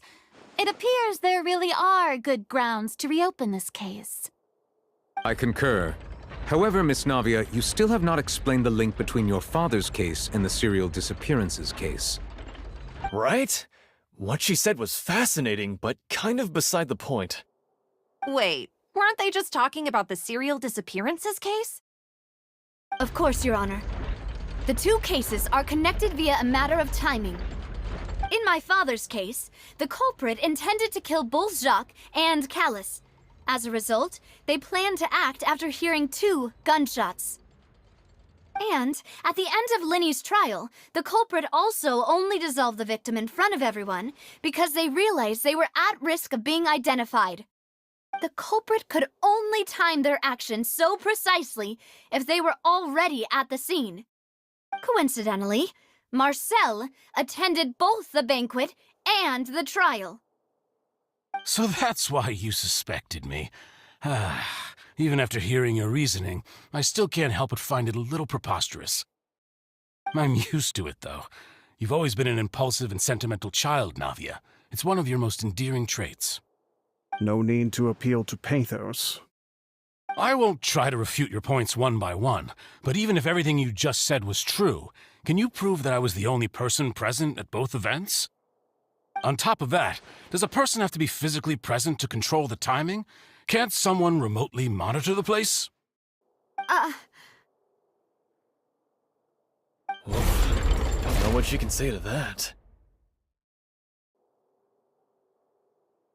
I know that even with that, you might still think you can reduce the list of suspects with some further investigations, until I'm the only one left on the list. Alas, who won't feel at least a little hurt by an accusation of murder from a girl you see as your own daughter? But if I were to dismiss this completely, you'd also think I'm not being considerate of your feelings. Ah well, let Uncle Marcel teach you another lesson. Do you know what the biggest flaw in your reasoning is? I suppose you're gonna tell me anyways. It's timing again. I'm a businessman by trade. From that standpoint, there's no reason for me to kidnap young women. It's a high-risk action with nothing to gain. In addition, I left my home in Snezhnaya when I was young to come to Poisson and work in some trade. My business only thrived when I received Callus's patronage. But the disappearances began before I ever stepped foot in Fontain. I do apologize, demoiselle. This was my mistake. No, it's not your fault. I'm sure he had come prepared. Is there anything else you'd like to say? Would you like to check the date of my first business license against the first known case of the serial disappearances? You can also take a look at my border entry records, or ask my friends and family when I left Snezhnaya for the first time. Could those records and testimonies do something to appease the unspeakable anguish in your heart? Seems like she got the wrong guy. At this rate, Navi will be convicted for falsely accusing him. I think you've done a superb job of dissecting your father's feelings as he neared the end of his life. But aren't you going against all of his wishes and expectations right now? He wished for you to become more rational, collected, and conscientious, instead of dwelling only on your own feelings. Once you've learned to be more considerate of others' feelings, and to stop rushing headlong into things, you'd have met most of his expectations. This isn't just about me, and it never has been. The biggest difference between me and the rest of the victims is that I still have the ability to search for the truth, while that same agency has long been taken from them. The people whose families were destroyed by synth abuse, the people who lost their loved ones to the serial disappearances, and the people who suffered tragic ends due to their sense of justice. Many people's images are flashing before my eyes. I'm sure some are coming to those of you in the audience as well. And whose image do you see, Marcel? Is it a man named Vacher?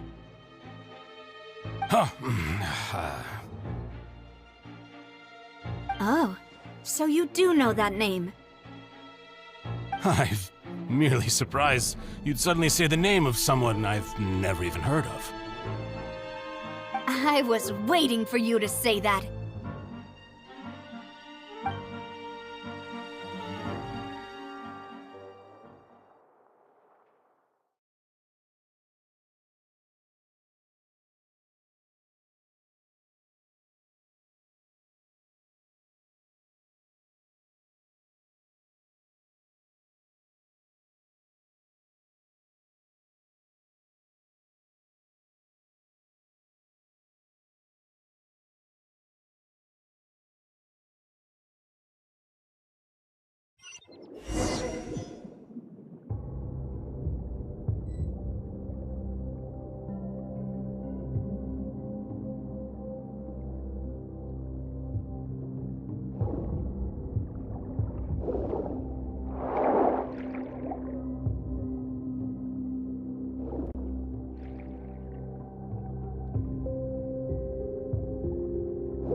Stabilize!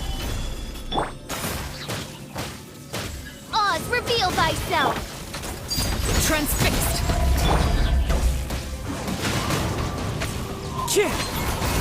As one with wind and cloud!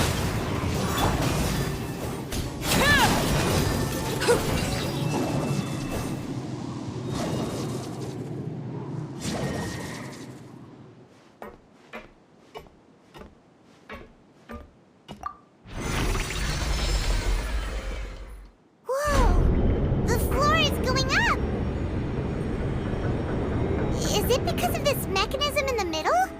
That guy really prepared a lot of stuff for this place.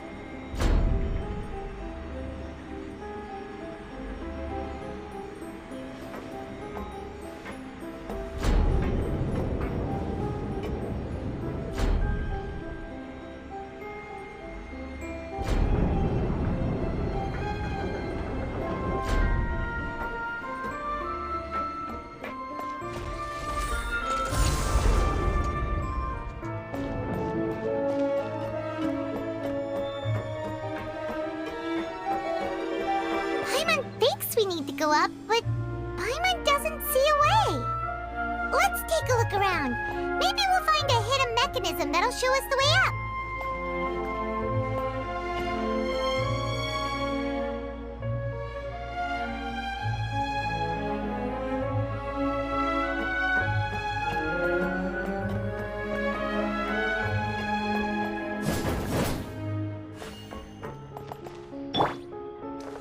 One with nature.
The water level is rising! Now we can swim to the top! But this is still a ways away from where we need to go.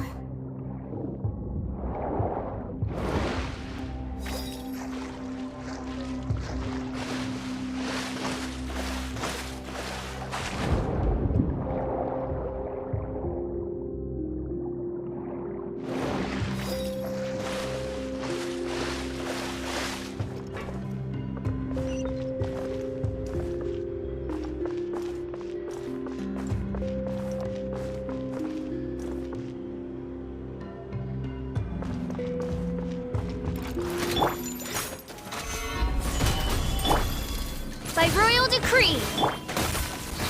Laid bare. Into the wind.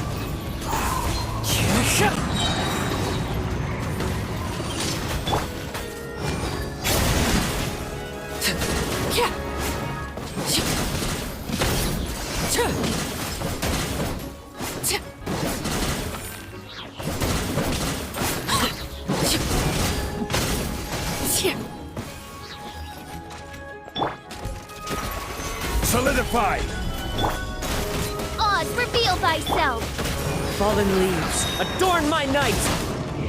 One with nature.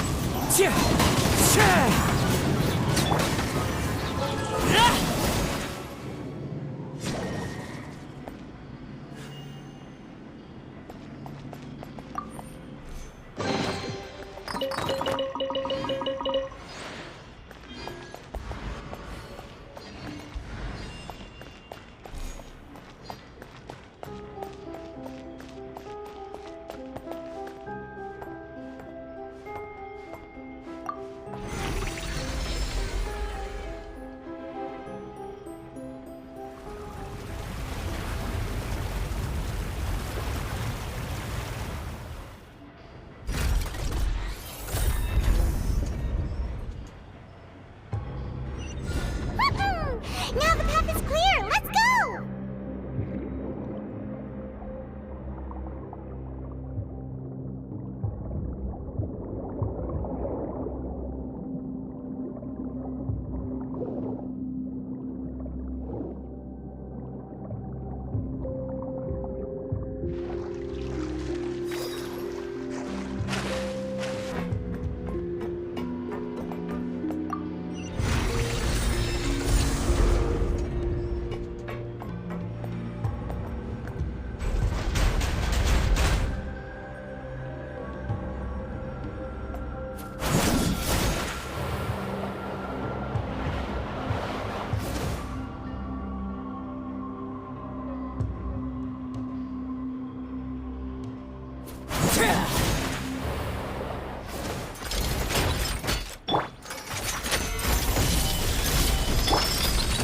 Overruled!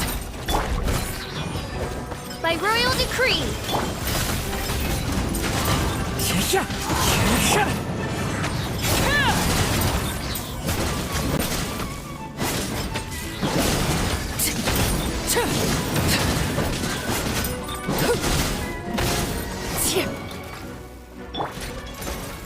Stabilize!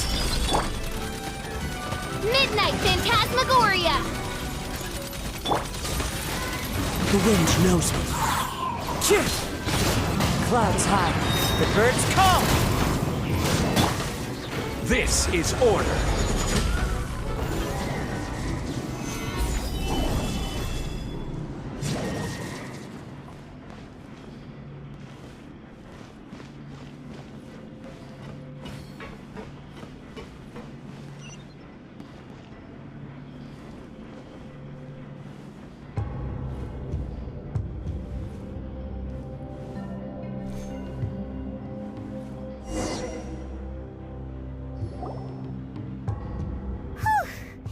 After all that, we finally made it to the innermost sanctum. Though, as expected, the mastermind isn't here. That's right. Then let's hurry up and find some evidence so we can get back to the Opera House and help Navia.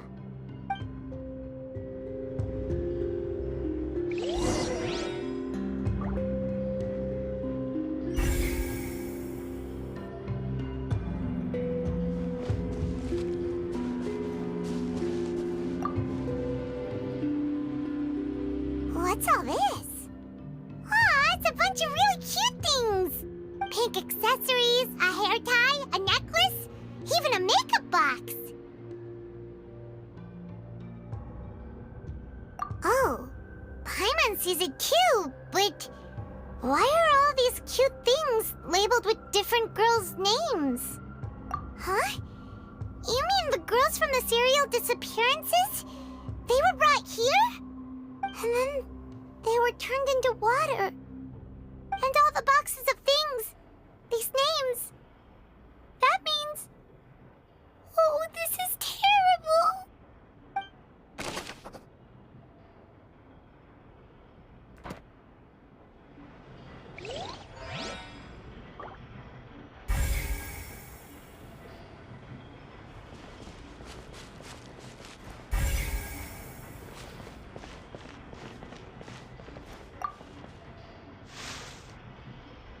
Oh, look! There's an important-looking basin over here, and it's full of water! That means this is where they make all the synth! And that special water is the main ingredient! If you dilute it with normal water, you'll get synth, but the pure stuff can dissolve a human! Paimon will take notes on this incriminating evidence.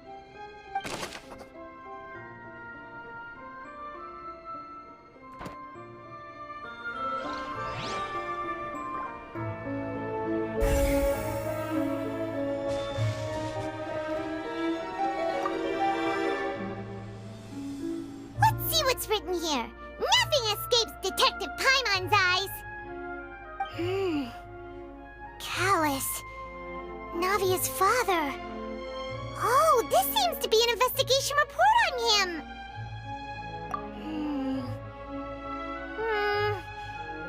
Yep, it's about finding someone to assassinate Jacques and Callus because of a lack of confidence that Jacques himself would go through with it. This should prove the existence of the third person, right? We still have not determined the exact content of the key information Callus has passed on to certain members of his organization. The old dog's a real menace to deal with. Even if he abides by the promise he's made to us, he will still have the upper hand. He can act whenever he wants to make our lives miserable. The only option left is to remove him from the picture entirely. I concur. Let's send someone to kill him. He won't declare war as long as we don't touch Navia. Oh, seems like we've got a bunch of correspondence between the higher-ups.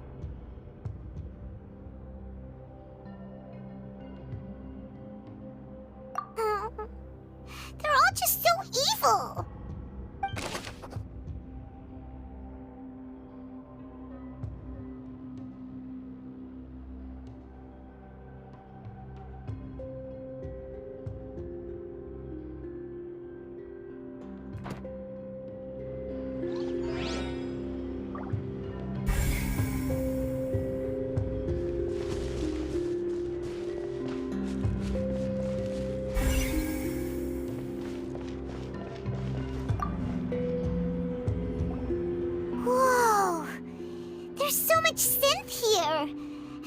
many bottles of ingredients that probably just contain the waters of the primordial sea. Mixing in progress. Ready to drink? Stock sample? Huh. They've also got all the synth pretty clearly labeled. Whoa! There's even fruit-flavored synth?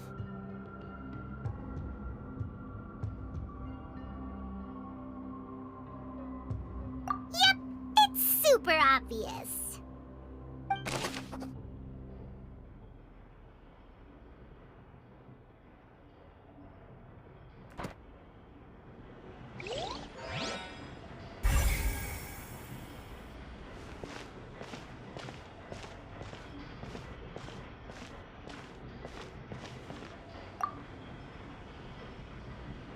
What's this over here?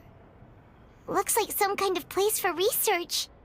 Experiment number 16 aims to verify Jacob Ingold's research conclusions on the primordial sea and use his theory as a foundation to achieve a breakthrough. The experiment was a failure. No individual managed to resurface from the water from the primordial sea. Female specimens 22, 23, and 24 were dissolved.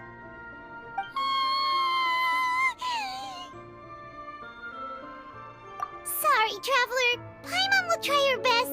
It's just that Paimon's never read something so scary before. How could someone write something that terrible in such a matter-of-fact tone? You read the rest. Paimon's too scared to keep going. So that's why he did all of these experiments. Wait, did he really think he'd be able to find a way just by dissolving people over and over? That's just insane! Huh? Isn't that the name you heard by the fountain? Paimon thought he was an eyewitness in the serial disappearances case.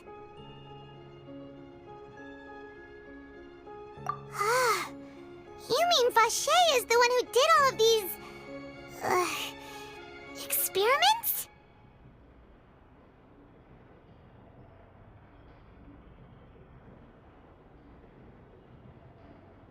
So that's it! Vache was no victim, but personally took his lover and... No, that's not it either! If that's the case, why would he want people to resurface from the water?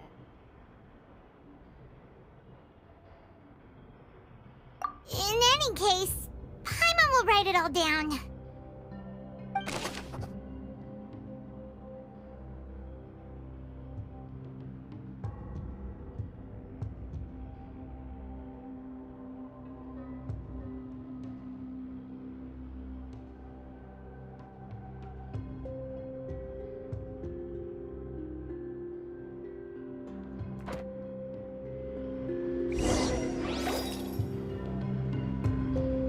Looked at almost everything here, and it seems like our theories were spot on. But... yeah, we haven't found anything that reveals his true identity. No wonder even Nervalette wasn't able to find anything. Whoever it is probably destroyed everything to do with that name a long time ago. That way, even if we bring all this back to the opera, we won't be able to identify the true culprit. Sure thing. Paimon won't admit defeat to this guy either.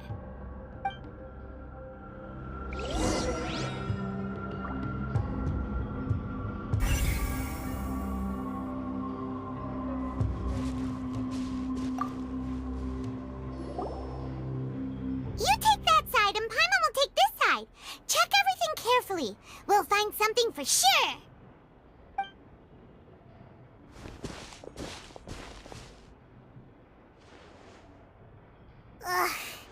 Nothing at all! And Paimon can't even find snacks either! Whoa, really? Let Paimon see!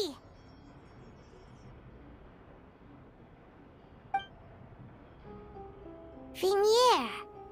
Isn't that Vache's lover's name?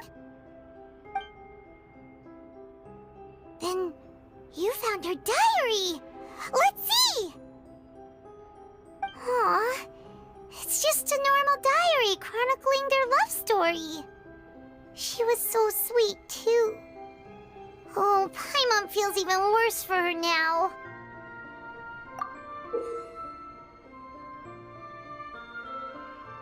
So many! A whole page's worth! But they're all crossed out. Was she unhappy with all of them? The final name she decided on was... Marcel. Wait, but Marcel's pretty old.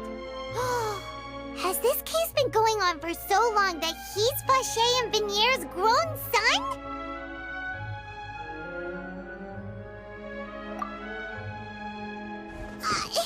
Hey! Paimon still hasn't figured it out yet.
And whose image do you see, Marcel?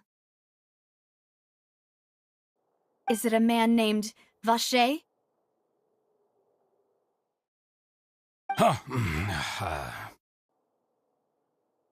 Oh, so you do know that name.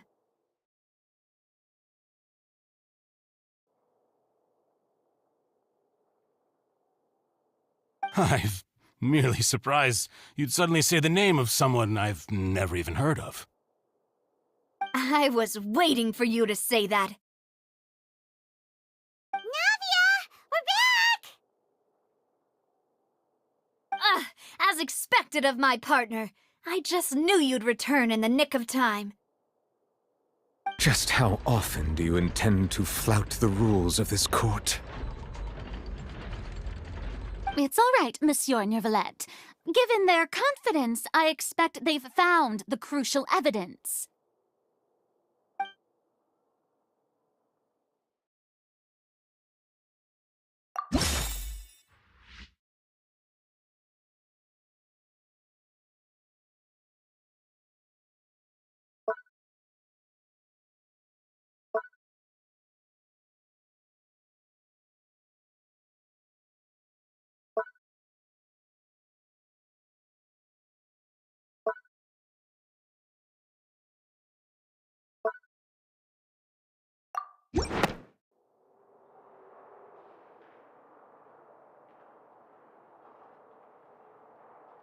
But the truth of it, Marcel, is that you've always been Vacher. Huh? We've investigated your lair and we already know everything! After your lover, Venier, was dissolved, you kept abducting young women to experiment on the hopes of bringing her back to you! You even created Marcel as a new identity and destroyed all records of your past as Vacher! So that's it. Even the villains in opera performances rarely go that far. And with that, Marcel's motive has now been established. This information regarding your past also dismantles your prior timing defense. Well, Marcel, do you know where you went wrong? You fixated your gaze on the lover that passed away, instead of paying attention to the living people around you. So, you never noticed how we changed, or how we grew as individuals. You also never understood Boss's real expectations for his daughter. Or our determination to see things through. Your determination. Mr. Marcel, please speak up now if you would like to defend yourself. Otherwise, the trial will move on to the next stage. Do you really think I wanted to do any of this? Pay attention to you? What for? Have you ever paid attention to me? Ever empathized with my pain? Ever known how it feels to watch the love of your life dissolve right in front of your eyes? No one helped me. No one even believed me. All those decades ago, even the officers from the Maison Gardiennage were laughing at me. They said there's no way a human being can turn into water. So I must have gone mad from grief. Vignère's death was brushed away by all of you as if it didn't matter at all. Well, now you know, don't you? Ha! Well, it's too late now. All those who were dissolved are gone forever. You only have yourselves to blame. You set up this ornate opera house in pursuit of your so-called justice, your beloved drama, while turning a blind eye to the suffering of the people. Vignère is dead. We promised each other that we would always be together. Wherever she goes, I will follow. But I'm not from this blasted place, so I can't be dissolved, no matter what I do.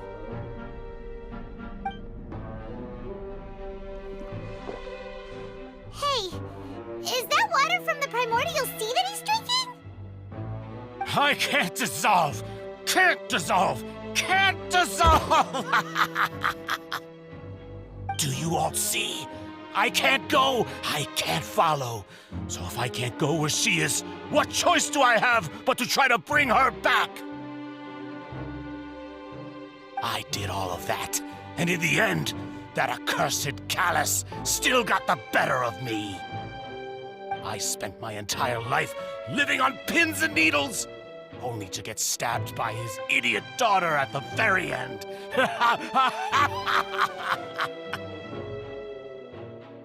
The suspect is exhibiting signs of mental distress. Guards, please restrain him. Don't touch me! Don't anybody come near me! I still need to save Vignère. A promise. We made a promise. Vignère. Vignère! Please, Vignère. Don't think badly of me. All I want to do is fulfill our promise. At this point, the verdict of this trial is clear. With Mr. Marcel's conviction, the charges against Mr. Tartaglia no longer have any basis. Fine by me. I was in a bad mood, but after a show like that, I'm actually feeling pretty good. Traveler, please submit all the evidence you have collected to the guards, so that I might review and summarize the truth behind the serial disappearances case.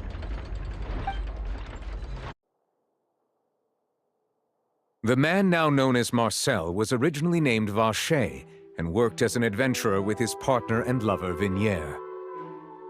During an underwater expedition, Vignère accidentally came into contact with water from the primordial sea and was dissolved in front of Vacher as a result. Vacher learned of the primordial water's existence through the work of others and began to kidnap young women for research, with the goal of discovering a method to restore Vignère back to life. To cover his tracks, he invented the new alias of Marcel and began to operate a business in Poisson. During the course of his research, Vacher discovered that a diluted concoction of water from the primordial sea can induce feelings of euphoria, and began to manufacture and market synth. However, as he accumulated wealth to fund his continued research and expanded the scope, he came into conflict with Spina di Rosula. After exchanging blows with Spina di Rosula for many years, Vacher decided to assassinate their president Callus at a banquet. Although the assassination did not go as Vacher expected, he was able to turn Callus into the murder suspect by dissolving the assassin he sent to the scene. And just recently, Vache attempted to frame Linny as the culprit of the serial disappearances case, using a similar method. However, his attempt to frame Linny failed, and the power of water from the primordial sea became public knowledge. This case also exposed enough of Vache's machinations that he was eventually successfully charged in court. Thus concludes the enigmatic history of the serial disappearances case, with the truth revealed to all.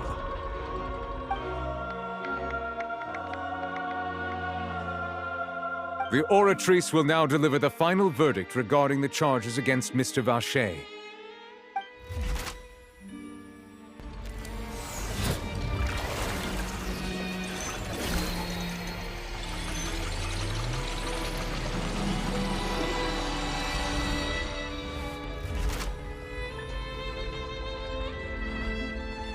According to the judgment of the Oratrice Mécanique d'Analyse Cardinale, Mr. Vache is guilty.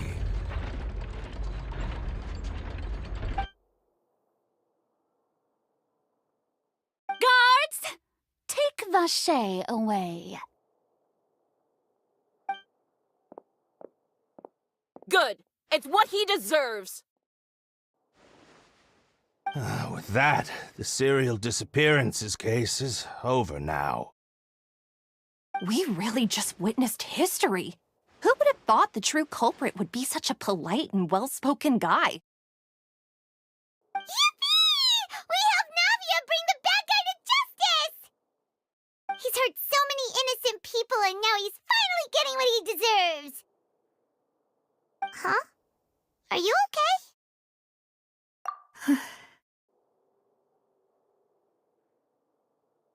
Demoiselle, you were absolutely brilliant. The day our late boss had always hoped for has finally come. You can rest easy now, knowing justice has been served. Yeah. It's finally over. It's all thanks to you guys. And my partner. See, Papa? Spina di Rosula's still doing well with me at the helm. Well now, hasn't this been a most delicious piece of drama?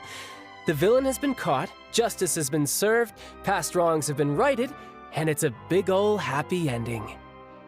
Since it's been such a great show, I'll just let the false accusations against me slide.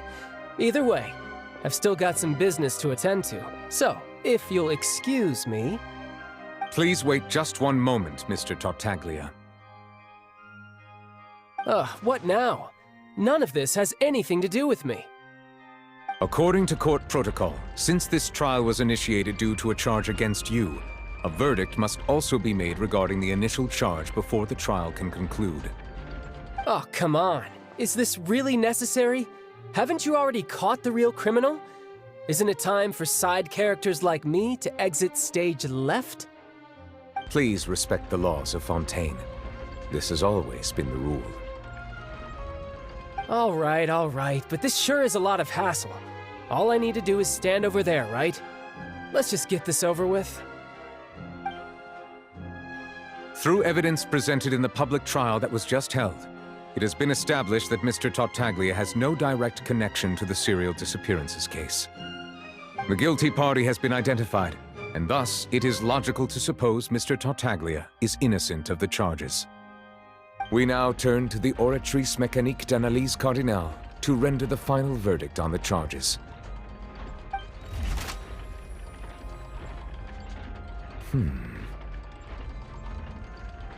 According to the judgment of the Oratrice Mécanique d'Analyse Cardinale, Mr. Tartaglia is guilty. What? Hey! That's not funny! Didn't you just say I'm supposed to be innocent? What's with this verdict? Is your justice machine malfunctioning? Huh? This has never happened before. The Oratrice actually returned a different verdict from the Chief Justice. I mean, have you ever heard of an innocent Fatui Harbinger? Do you think the Oratrice might have just convicted him on general principle? But weren't the charges about the serial disappearances case? No matter what else he's guilty of, it shouldn't affect the verdict in this case, right? The judgment of the Oratrice Mécanique d'Analyse Cardinal is, by law, the final verdict of the court. We must accept the guilty verdict. Guards, please take the suspect into custody per court protocol.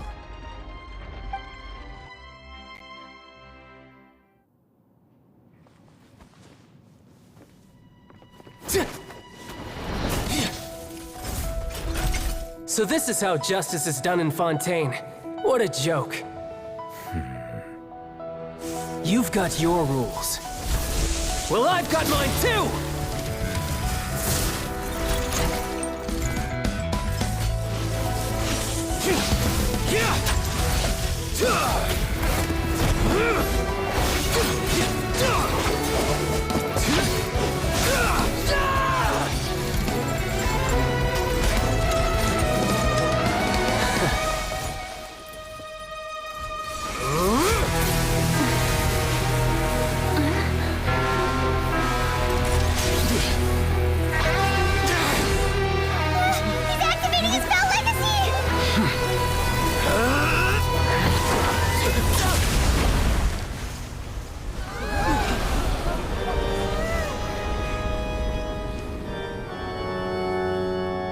I am sorry.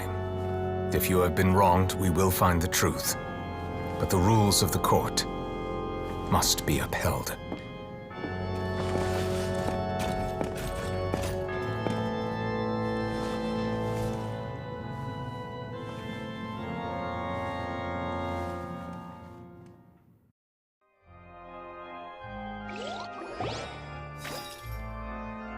Hey, Monsieur Novelette, what's going on?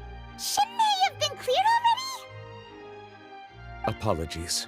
This is also the first time I've encountered such a situation. However, according to the rules established at the conception of Fontaine's court system, the Oratrice's judgment is the final verdict of the court. All I do is follow court procedure. As for why the Oratrice arrived at the conclusion it did, you should probably ask someone more knowledgeable than me.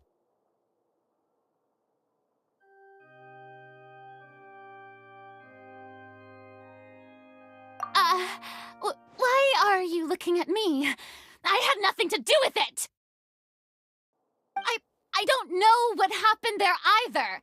Hey, stop staring at me! What does Lady Farina mean by that?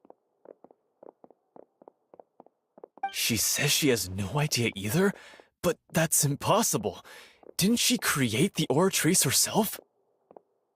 Yeah, so are the verdicts reliable or not? Can results like this really be called justice?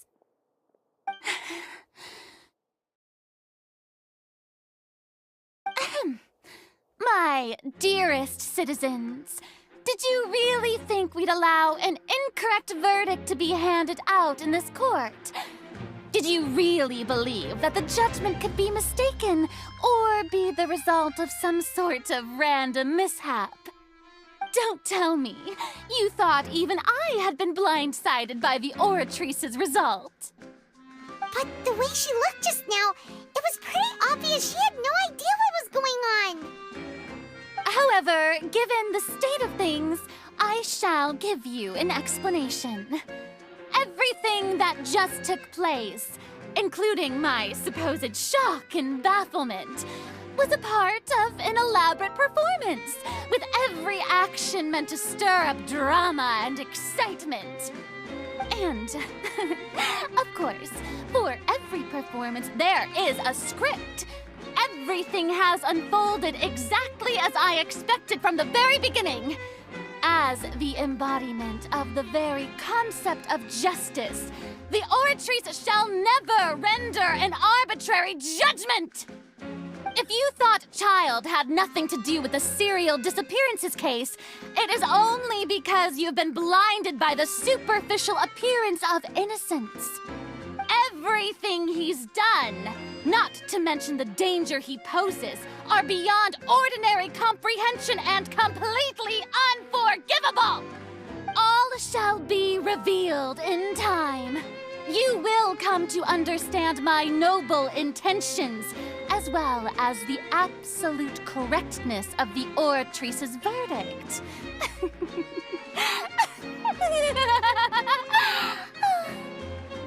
Now, having said that, although I hate to leave things hanging in suspense, it is now time for this performance to end. As the lead actress, I shall be the first to take my leave. Toodaloo! So she chose to make her escape after all, did she? So you're saying we shouldn't put much stock into what she just said? She probably just put on that performance to save face. As for the truth, it's unlikely that she actually has any idea. However, please be assured that I will continue to investigate this case in a personal capacity. Just as I promised, if the judgment has been incorrect, we will do our utmost to clear his name. All right. Even though we feel pretty badly for him, we'll take your word for it for now. After all, he's done plenty of bad stuff, so he should have known he'd go to prison someday, right?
Boats are made for transferring commodities back and forth, and those that come across Lior tend to stay a while. So it is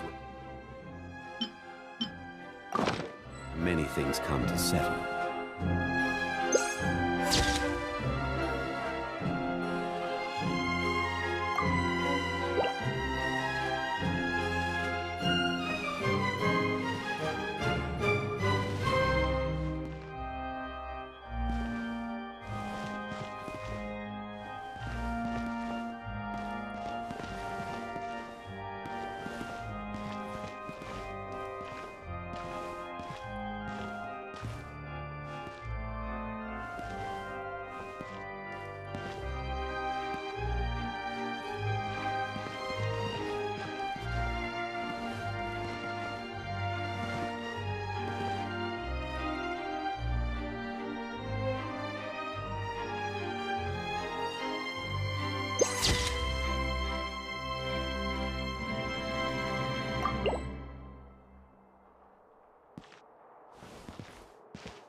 Every journey has its final day. Don't rush.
Osmanthus wine tastes the same as I remember.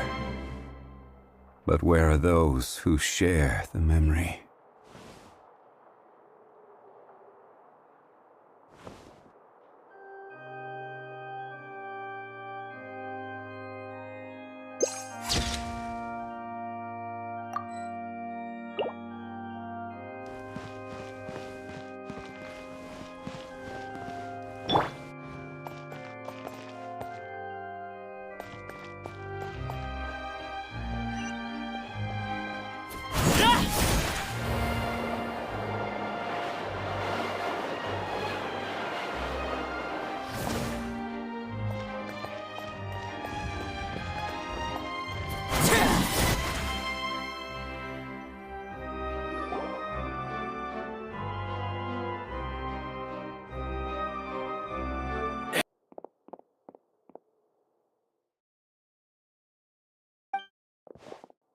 Traveler! Hey! Traveler! Marcel! What are you doing over here? Stop resisting arrest! Cease, or we'll add another charge to the list! No, wait! I just want to ask the Traveler something. I'm not looking to run away. Please, just let me ask this one small thing. Go on. Thank you. I was being led away when I finally realized something. Where did you first hear the name Vache? I erased all records of that name. So, unless... Are you still trying to prove your innocence? Give it up. You've already been convicted. Really? You did? You're sure? You met her? But how could that be? How did you manage to do it? The Fountain of Lucine? Then she's been so close to me all along. And I just never... Please give me a chance to talk to her again. Just let the Traveler take me to the fountain to see her one last time. This is the last request I'll ever make in my life. You can do whatever you want to me afterwards. I don't care. What? Give an inch and you want to take a mile? Do you think serial killers get to make requests like that? Paimon agrees. Why should we give him what he wants when he's only done a ton of super terrible things? This request, is it worth as much to you as your life? Of course! Wait, no. It's worth even more than my life. Humans. Will they betray the instinct to live just to satisfy spiritual needs? Very well. I will grant your request. Your Honor, I fear that... I will go with him. You do not need to worry about any escape. In that case, I shall leave him in your most capable hands, Chief Justice. Thank you, Your Honor.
Is this the place?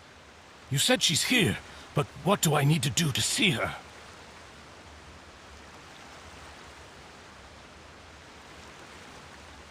Yeah, and even Paimon could hear her after drinking that thing. Didn't you just drink a lot of it on the stage as well? Oh, in that case... Vache! Ah! Yes, that's it! So you heard it too! Vinier, it's me! It's me, Vache! Vache? Vache! I'm here! I'm here! Where are you, Vinier? I'm coming for you. I'm finally here for you. Hey, wait! Be careful! Hey, wait!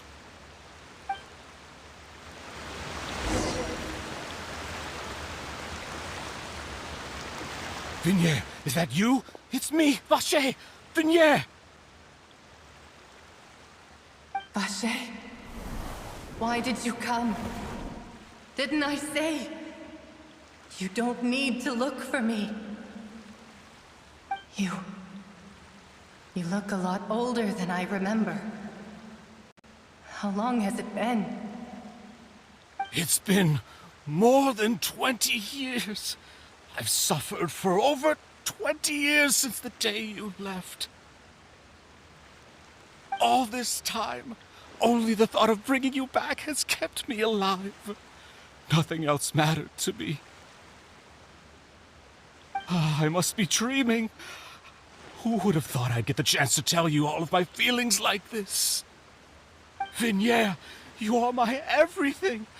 I really don't know how I could live without you. But Vache, if you ask me, this world would be better off without you. What are you saying? If not for you, I would have finished my law degree and probably become a top-tier attorney one day. If not for you, I would have continued to pursue my love of the arts, and my works would have been displayed in the Palais Mermonia itself. If not for you, I would at least have been able to take care of my mother. And she would not have grown old and died alone, with nothing but the tears on her cheeks. It's all because of your selfishness, Vache. It's all because of you. You... Wait, you are not Vinier. Who are you? You're right. I am not Vinier. I am the sacrifices. Every woman who died by your hand, as our bodies dissolved, our consciousnesses flowed back to the primordial sea.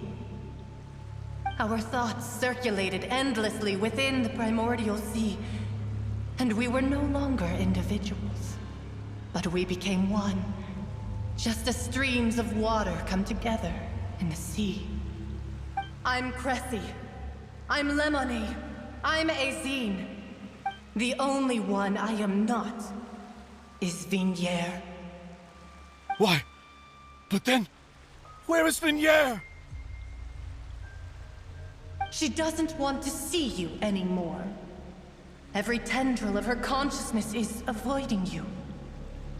This is what you get for your selfishness.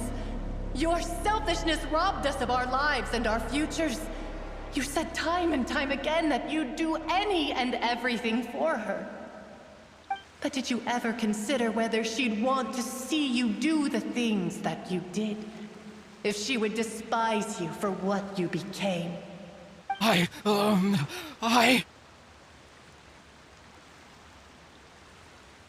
You are a liar, a heartless murderer, and a cowardly narcissist.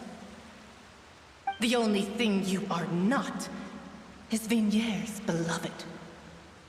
From the moment your first victim died and her consciousness merged with Vinier's, she has had nothing but pure hatred for you.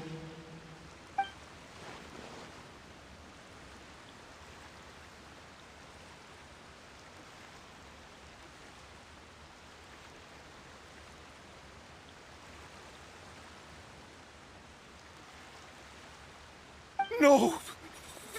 Yeah! She can't hate me. Let me see her. Please! Have mercy! You still don't understand.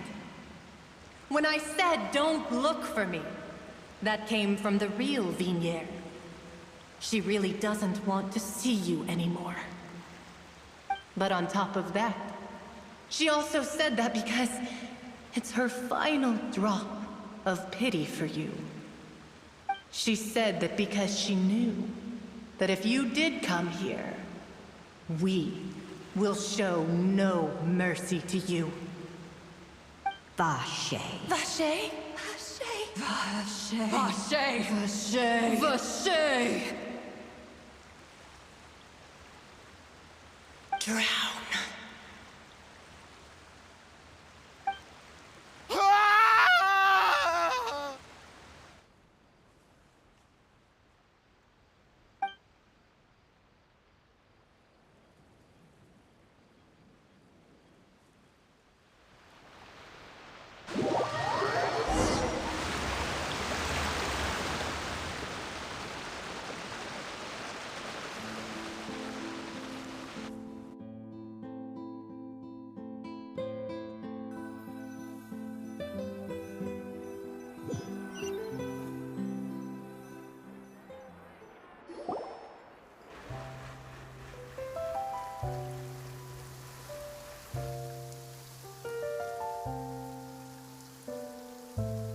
Finally, we have some time to do shopping. Gosh, it's really been a long time since we've been able to relax.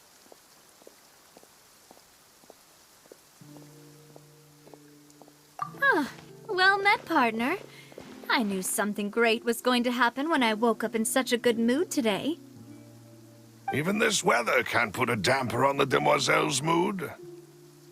It's a pleasure to see you both again. Oh, hey, Navia! It's been a few days. Paimon's already started to miss you. Oh, now that I believe. I'm easy to work with and always bring home the bacon. Who wouldn't treasure having a partner like me? Sounds like you're really enjoying life these days, Navia. What have you been busy with since the trial? It's just been one thing after the other. I've been making non-stop trips between Poisson and the courts in Sen. Everyone from Spina di Rosula organized a memorial for my father. We never held a memorial when he first died, since everyone knew that even if we held one back then, no one was going to come. This time, though, everyone in Poisson, and even many people from the court, all attended. So his name's definitely been cleared now. That's what we like to hear. It's been the dearest wish of Demoiselle all along. That blasted stubborn fool. I was right to put my faith in him. I'm so glad I didn't give up on the case all those years ago. Oh, by the way, I ran into Charlotte just after I left the memorial service. Well, maybe it'd be more accurate to say I knew she would be there, and there was no way she'd just let me go. Huh? So you know Charlotte too? The Charlotte? Journalist from the Steambird? Yeah, way back when I first became the president of the Spina di Rosula, she was all over me. Wouldn't take no for an answer. I believe the story was called The True Heart of Darkness, Secret Tales of the Yellow Rose. To be fair, though, it was a really flattering feature. So, we've been on pretty good terms ever since. She was trying to lean on our friendship to get me to do an exclusive piece on the serial disappearances case. Oh yeah, she told us about that. She's always been super interested in that case, so now her wish has finally come true too. Anyway, I told her to make sure that when she writes about you guys entering the opera house with the critical evidence, that you both sound really cool. Now that's another thing to look forward to. We trust Charlotte's skills with a pen for sure. Oh, and in other news, I also took Clarand out for a meal. Oh, are you two on better terms now? While you were investigating Vache's headquarters, Clarand gave testimony on my father's behalf. It was thanks to her that we were able to turn the tide. I wanted to thank her. I mean, there's also no point in being awkward all the time, so we took the chance to reconcile with each other. Oh, that's great! Paimon also thought Clarend wasn't actually a bad person. It's always good to have more friends. Anyway, now that the case has finally been solved, perhaps it will slowly begin to fade from the public consciousness. Oh, actually, there's still one last thing I need to do. What is it? I should pay a visit to my father's grave and tell him the truth of what happened, as well as how it all ended. And on top of that, just how much people still look up to him to this day. That includes me, too. Miss Navia. Indeed. We want to go too! We also think Callus is a really admirable person. Sure thing. I'd like you two to share the moment with me. After all, without you, there might not have been such a positive ending. And in that case, everyone, let's be off.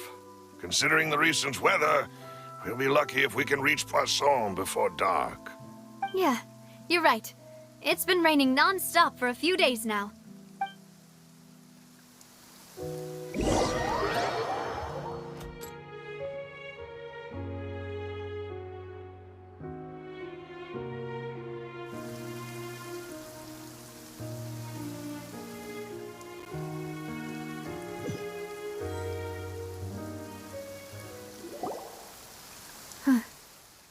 This is where my father's grave is.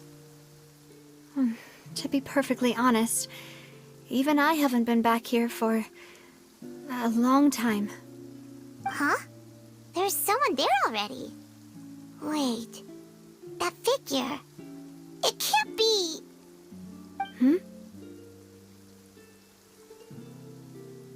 Isn't that Nervalette? Why would the Chief Justice be here? Huh? Navia?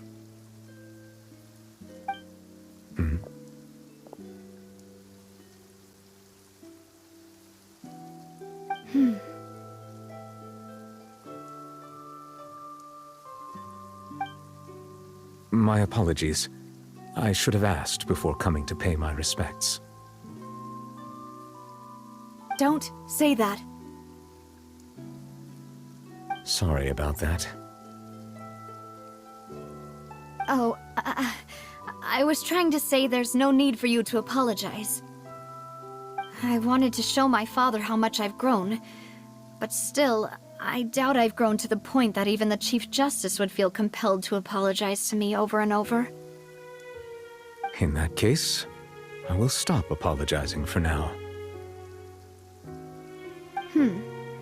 You really could use some pointers on understanding human emotions, Monsieur Nervalette. In any case, why did you come to Poisson? Well, ever since that day, I've been turning a question over and over in my head. Just what is justice, anyway? There was once a time when I didn't want to believe that there could be anything more important to humans than life itself. Oh, rather than that, it's probably more truthful to say I didn't believe humans were capable of resisting the most basic instinct of living things. That they could rebel against their own nature, or consider certain things to be more important than their own lives. Which is also why I didn't stop your father from beginning that fateful duel. I believed that a truly innocent man would never throw away his life like that. That there was nothing, should have been nothing more important than one's own continued survival. But Mr. Callus proved me utterly and decisively wrong. If not for his sacrifice, the serial disappearances case would have remained unsolved to this day. Mr. Callus made the choice he did for his daughter, for his associates, and for many people completely unrelated to him. And in the end, from a certain perspective, one could say that he did it all for the sake of justice. A justice that's higher than life itself. So, you asked me why I came here. I just wanted to say my apologies to Mr. Callis in person. I should have noticed all of this much sooner. This regret has filled me with a sadness that has haunted me for days.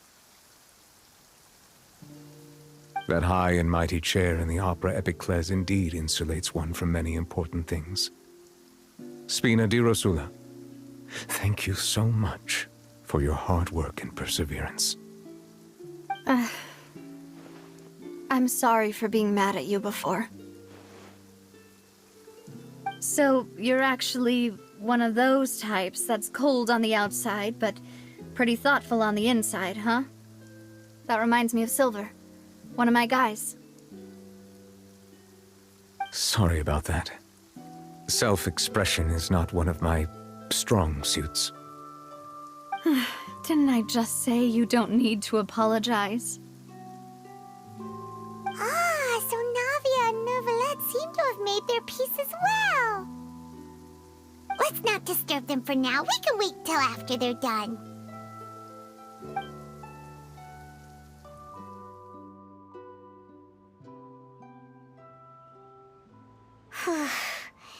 Paimon's never paid respects at someone's grave before.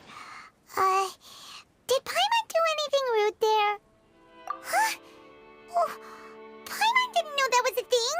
But Paimon doesn't know what she would do if she can't fly. Oh no. Paimon hopes Miss Navia won't be too mad. Anyway, Neuvillette is still standing around there. It's not often that we can catch him alone like this, so why don't we go talk to him for a bit? If we can't talk to Lady Farina, we can at least talk to him, right?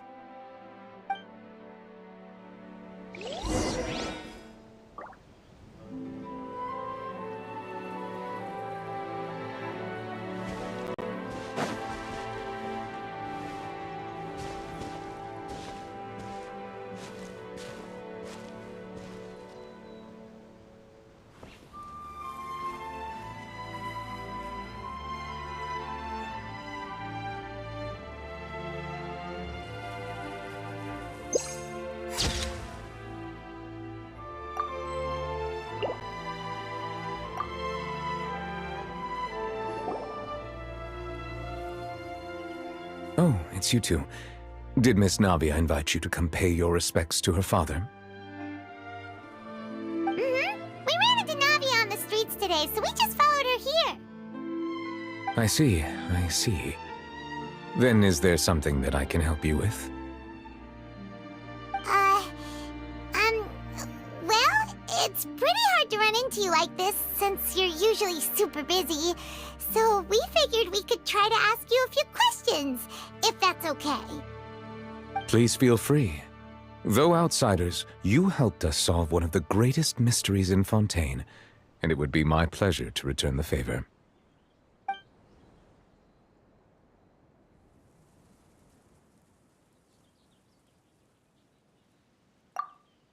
That the sea levels will rise and everyone will be dissolved in water, leaving Farina crying alone on her throne, but the sins of the people will be finally washed away for good.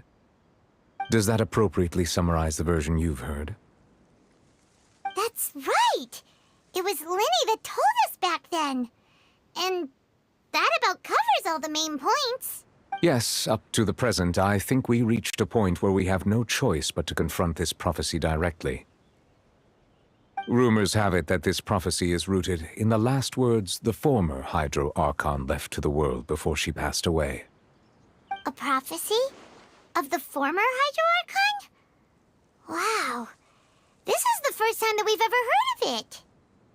Two parts of the prophecy have already proven correct. The rising sea levels and the ability of the people of Fontaine to be dissolved. We should be more vigilant and stay on the watch for further signs. Speaking of the prophecy, Farina has also always taken it quite seriously. Indeed, she has been collecting information and intelligence from across Tevat for this purpose. If the rumors were true, then perhaps this prophecy is the conundrum left to Farina by her predecessor. But with Farina being the way she is, can we really trust her to solve it? Is there anything else you'd like to ask me about?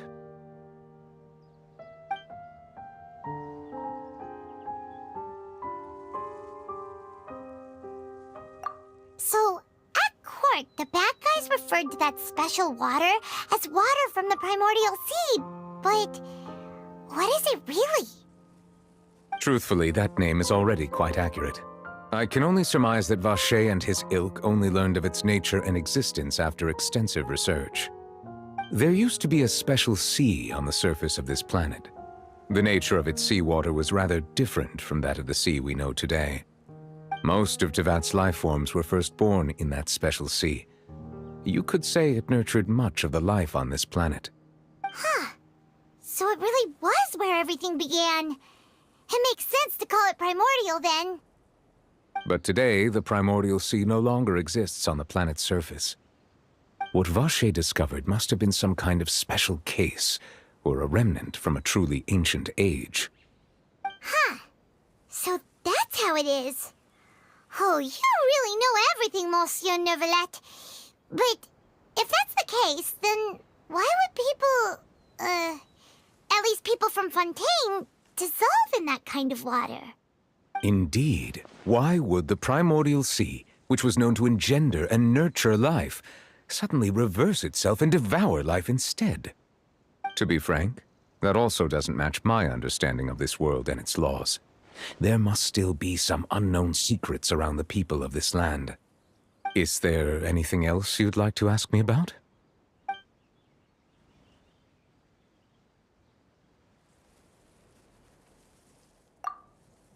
My apologies. My investigation has still not reached its conclusion. However, I still believe the judgment of the Oratrice was not rendered arbitrarily. Huh? But you also said you thought he was innocent. For many years, I have been quite aware that the Oratrice does not simply mechanically repeat the verdict that I give on each case. As a divinely created mechanism, the people's unified faith in the concept of justice is integrated into it. Not only can it produce the incredible power of indemnitium, but it likely also possesses other traits, such as self-awareness. Which is all to say, I have been prepared for a situation like this for a long time. Huh. So when Lenny told us that he heard a human voice from the room where the Oratrice's core is stored... I was not aware such a thing had occurred. Perhaps that could serve to prove my conjecture. I will add that to the list of items to investigate. In any case, I am inclined to believe that the Oratrice does have a methodology all its own. We just do not have enough information. Based on Farina's reaction, I doubt even she had any idea what was going on. She managed to bluff her way through it, though, with her time-tested twin tricks of bravado and drama.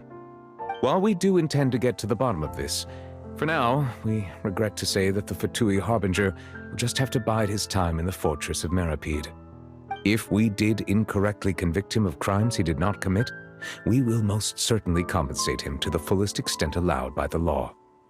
If you ask Paimon, the only compensation he'll want is a no-holds-barred fight with you. Is there anything else you'd like to ask me about?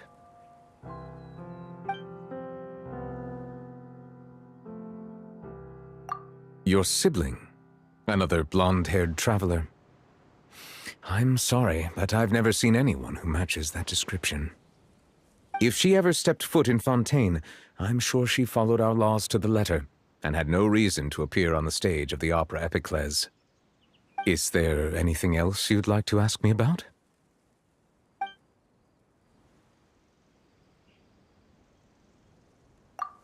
Very well. It was my honor to provide you with what answers I could. I very much enjoyed conversing with you.